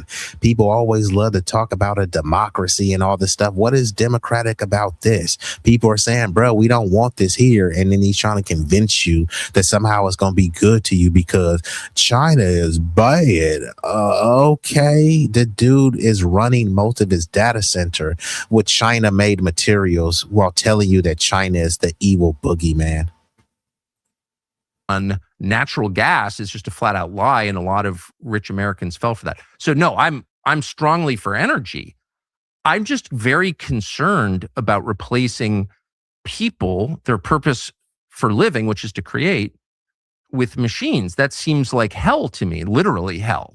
So I think it's fair to ask, like, how is this not hell? And no one has been able to answer it. Yeah. And I think I was talking to Roger Meadows about this. I don't know if this was Roger or some other people, right? But these people love these robots so bad, right? AI is going to replace everything, right? Is AI going to be shopping at Gucci? Is AI going to be buying Jordans and Nikes? They love to talk about black people. All y'all do is buy Jordans and fried chicken. Okay, is AI going to be buying Jordans and fried chicken? Right? These massage parlors that sometimes some of them give you the lumpy long time. Are the robots going to be going there and getting happy endings? Right? On the blade, right? The chicks that like to be selling that cooch and that monkey. Is it going to be AI tricking off? I'm just saying. He's praising AI. It's so great, right? But as he said, any cons about AI, he's just trying to convince you. No, we need it. And we can't let China. Oh, okay. I think trying to stop advancement of technology with the uncertainty it brings has always been a dilemma in capitalism and in America. And it's a fair comment. But how is this capitalism? If taxpayers are paying for some of it, how is that capitalism? That seems... I think that's no different than building an apartment building downtown in Austin. You can get incentives for that too. And that's just part of how it works. You can debate how is that capitalism? How is that free market? If politicians are handing you other people's money to do it, how is that capitalism? Well, capitalism is built into the... Great question, Tucker. And I'm going to leave it there. Oh, actually, let me see his answer, right? He's getting goodies, giveaways, and guarantees from the government, begging the government for handouts. Capitalism, bruh. They're always railing against socialism, always railing against communism. Stop begging the government. And what is he doing? Begging the government and framing it as capitalism. Okay, that's not capitalism at all. Constitution, which I think was genius, because it couldn't have even thought that far ahead, because it couldn't Blame it on have even. Capitalism. If taxpayers are paying for some of it, how is that capitalism? That seems. Oh, I think that's no different than building an apartment building downtown in Austin. You can get incentives for that too, and that's just part of how it works. You can debate how is that. How is that capitalism? How is that free market? If politicians are handing you other people's money to do it, how is that capitalism? Well, capitalism is built into the Constitution, which I think was genius, because it couldn't have even thought that far ahead, was the idea of competition between states. Why is there an exodus out of New York City to Miami, where I live? Why are people leaving New Jersey and Massachusetts and moving into my building? Nobody in my building is from Florida. They're all from other states. I understand. And all of these people moving, why? Because they're reaching retirement age, and the environment in these other states is not conducive to their lifestyle when they're But being I think taxed. you're making my point for me. You just listed states that use a higher percentage of taxpayer dollars for private industry, and people are leaving those states. Illinois. Wait a second. New California, York, New York. New York is an inefficiently run. It may be inefficient, but the principle that politicians can take the public's money and hand it to their friends in business, that's a longstanding practice in New York, California, and Illinois, and relatively uncommon in Florida. So people are moving to the free market state, but you're now saying that actually the beauty of capitalism is that politicians hand other people's money to their friends? That doesn't. No, I'm not the saying opposite that. of capitalism. I'm saying that is incorrect. I didn't say that. I said what makes capitalism work is competition. And it does work, and it has worked for hundreds of years. And so the concept, you may not like the policy of giving incentives for manufacturers and real estate. You may not like it, and I understand you don't, but you don't have to do it. A state can stop doing it, and then for a while, maybe they'll be less competitive in terms of getting new projects. I didn't make those rules up. I'm a football player on the field of capitalism. I have to play by the rules. I get it. No, I get it. And I'm not attacking you for it. I'm just wondering, again, occasionally it's worth pausing and asking, are we doing the right thing, even if we've been doing it the same way for a long time? I'll ask just one final question. I'll stop torturing you. But do you see how other people find it unfair that one of the richest people in America, you, in league with the biggest companies in America, Amazon, Microsoft, et cetera, the ones you listed, that the richest people in our society would be taking money from people much poorer than them? That seems very unfair. You know, Tucker, I'll speak for myself on this. I'm not motivated by money anymore. That is not. That's it, bro. He's not motivated by money anymore, but yet he's going around always talking about making money. And I would concur, right?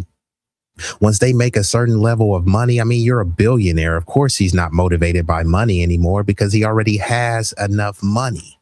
But what he is motivated by is power. And Kevin O'Leary gaining more power, how does that help you? They always want to talk about democracy and stuff like that. What do the people think? Let's see what the people think.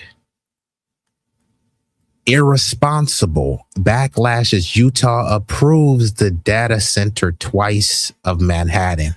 So the Utah people didn't approve this. Look at these people. Now, these are all Lily W people, right? Because, of course, they don't give a damn about black people. So they're doing the same thing in Memphis. And they don't care because it's a black neighborhood, but now they're doing it in white neighborhoods. So if they don't care about, look at this, bro. If they don't care about these W's, what makes you think that they care about the black people? We're all American, right? Nah, they don't care. All right. So if you look at this, the Stratos Artificial Data Center footprint will cover more than 40,000 acres. 62 square miles. That's insane. A 62 square mile data center, but they're trying to convince you that this is good for you because of China. China is bad. Okay. The facility will require 9 gigawatts of power, which is more than the entire state of Utah. Let me read that back one more again. This facility will require about 9 gigawatts of power. Let me make this bigger so y'all can see. 9 gigawatts of power, which is more than the entire state of Utah currently consumes and suck up a significant amount of water in an area that has been hit by a drought. So this area has been hit by a drought in recent years. This data center will consume more energy than the entire state, but somehow is good for you because China is bad. Okay, y'all can look into this a little bit more, you know what I mean? And I may come back and hit y'all with another one. I don't know if it's going to be tonight for a double header, but I will come back. So I'll check out that information a little bit later, Roger. I do want to sincerely appreciate everybody that stuck around to the end. Y'all could have been anywhere in the world. Y'all chose to be here with me, at least momentarily. And for that, I thank you. Now, these things do actually impact our lives. So I know some people, they probably want to hear, me talk about black women in bonnets and black on black crime and niggas sagging their pants and stuff like that. There's no informational and educational value to that type of low vibrational content. And there's plenty of coons and sambos around making that type of content. You just won't find it here. But you said look up Article 1, Section 8, Clause 1, the first enumerated power in the preamble, which says, we the people of the United States, in order to form a more perfect union, establish justice, ensure domestic tranquility, provide for the common defense, promote the general welfare, and secure the blessings of the liberty to ourselves and our posterity, do ordain and establish this Constitution of the United States of America. And salute to Tebe. And I'm kind of salty that your electric bill went up in the VA. That's no good. But I appreciate you, Tebe. Tebe is a writer, and I know Tebe is a sophisticated sister. You wouldn't stick around this space unless you really is trying to learn and teach. And hey, I learned from Tebe, and I'm here to teach too. I don't just teach, I'm here to learn, and you can learn from a baby. Tay-baby. And shout out to Timeless. This is great work, and salute to Timeless with the commentary. You can't get too much past Timeless. Timeless be seeing the things, bro. Got that cyclop vision, you know what I mean? So he can see the BS from a mile away. And this was just a bunch of BS from this billionaire babble. And shoot, I didn't even know bro was in here. And shout out to Real B1 Blackmatic. I like that, you feel me? But shout out to Real B1. I appreciate that. So I'm gonna play a series of visuals. It's only gonna be a couple more minutes, and then I'm gonna just shut her down because I do gotta get up out of here. And I ain't know the Brownsville bully was still in here.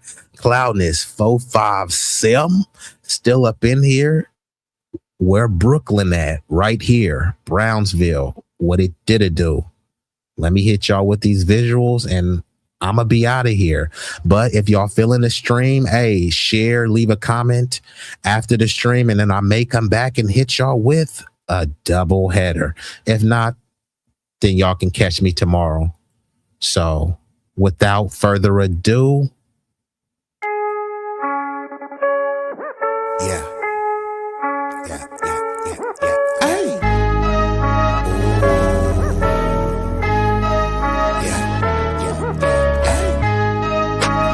B-Eazy Dat Dude,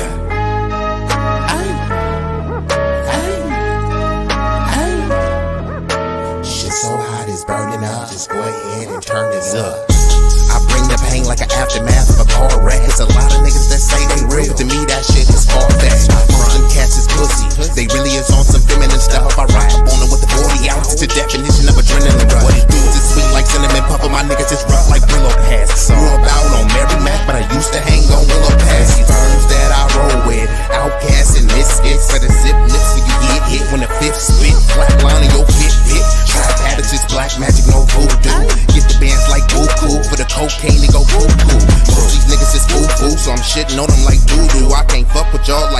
I'm just saying, man, like Goku. Bad bitches at the house with me watching Netflix or Roku.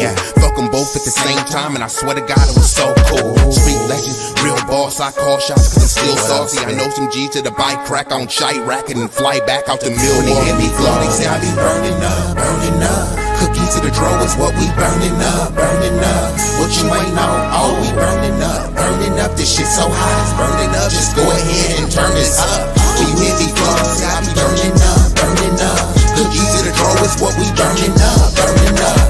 What you ain't know, oh, we burning up, burning up. This shit so hot, it's burning up. Just go ahead and turn this up.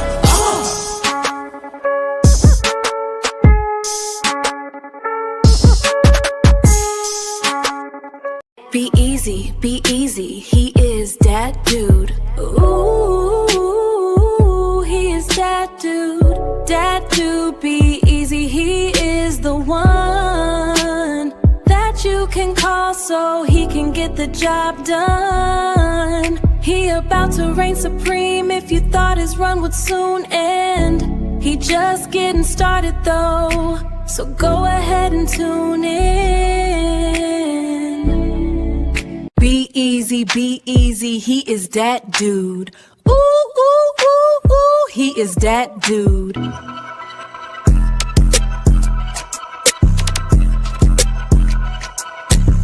If you feel the vibe, like, share, and subscribe. We growing on this journey.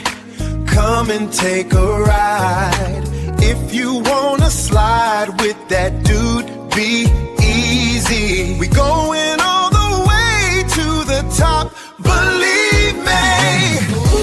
All the way to the top, believe me.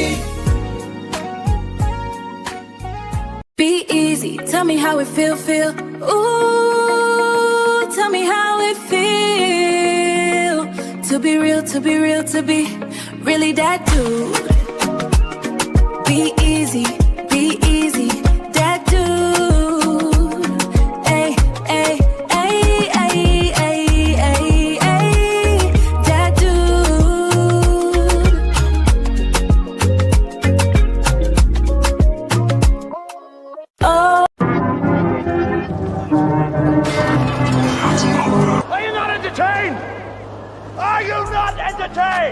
Is this not why you were here?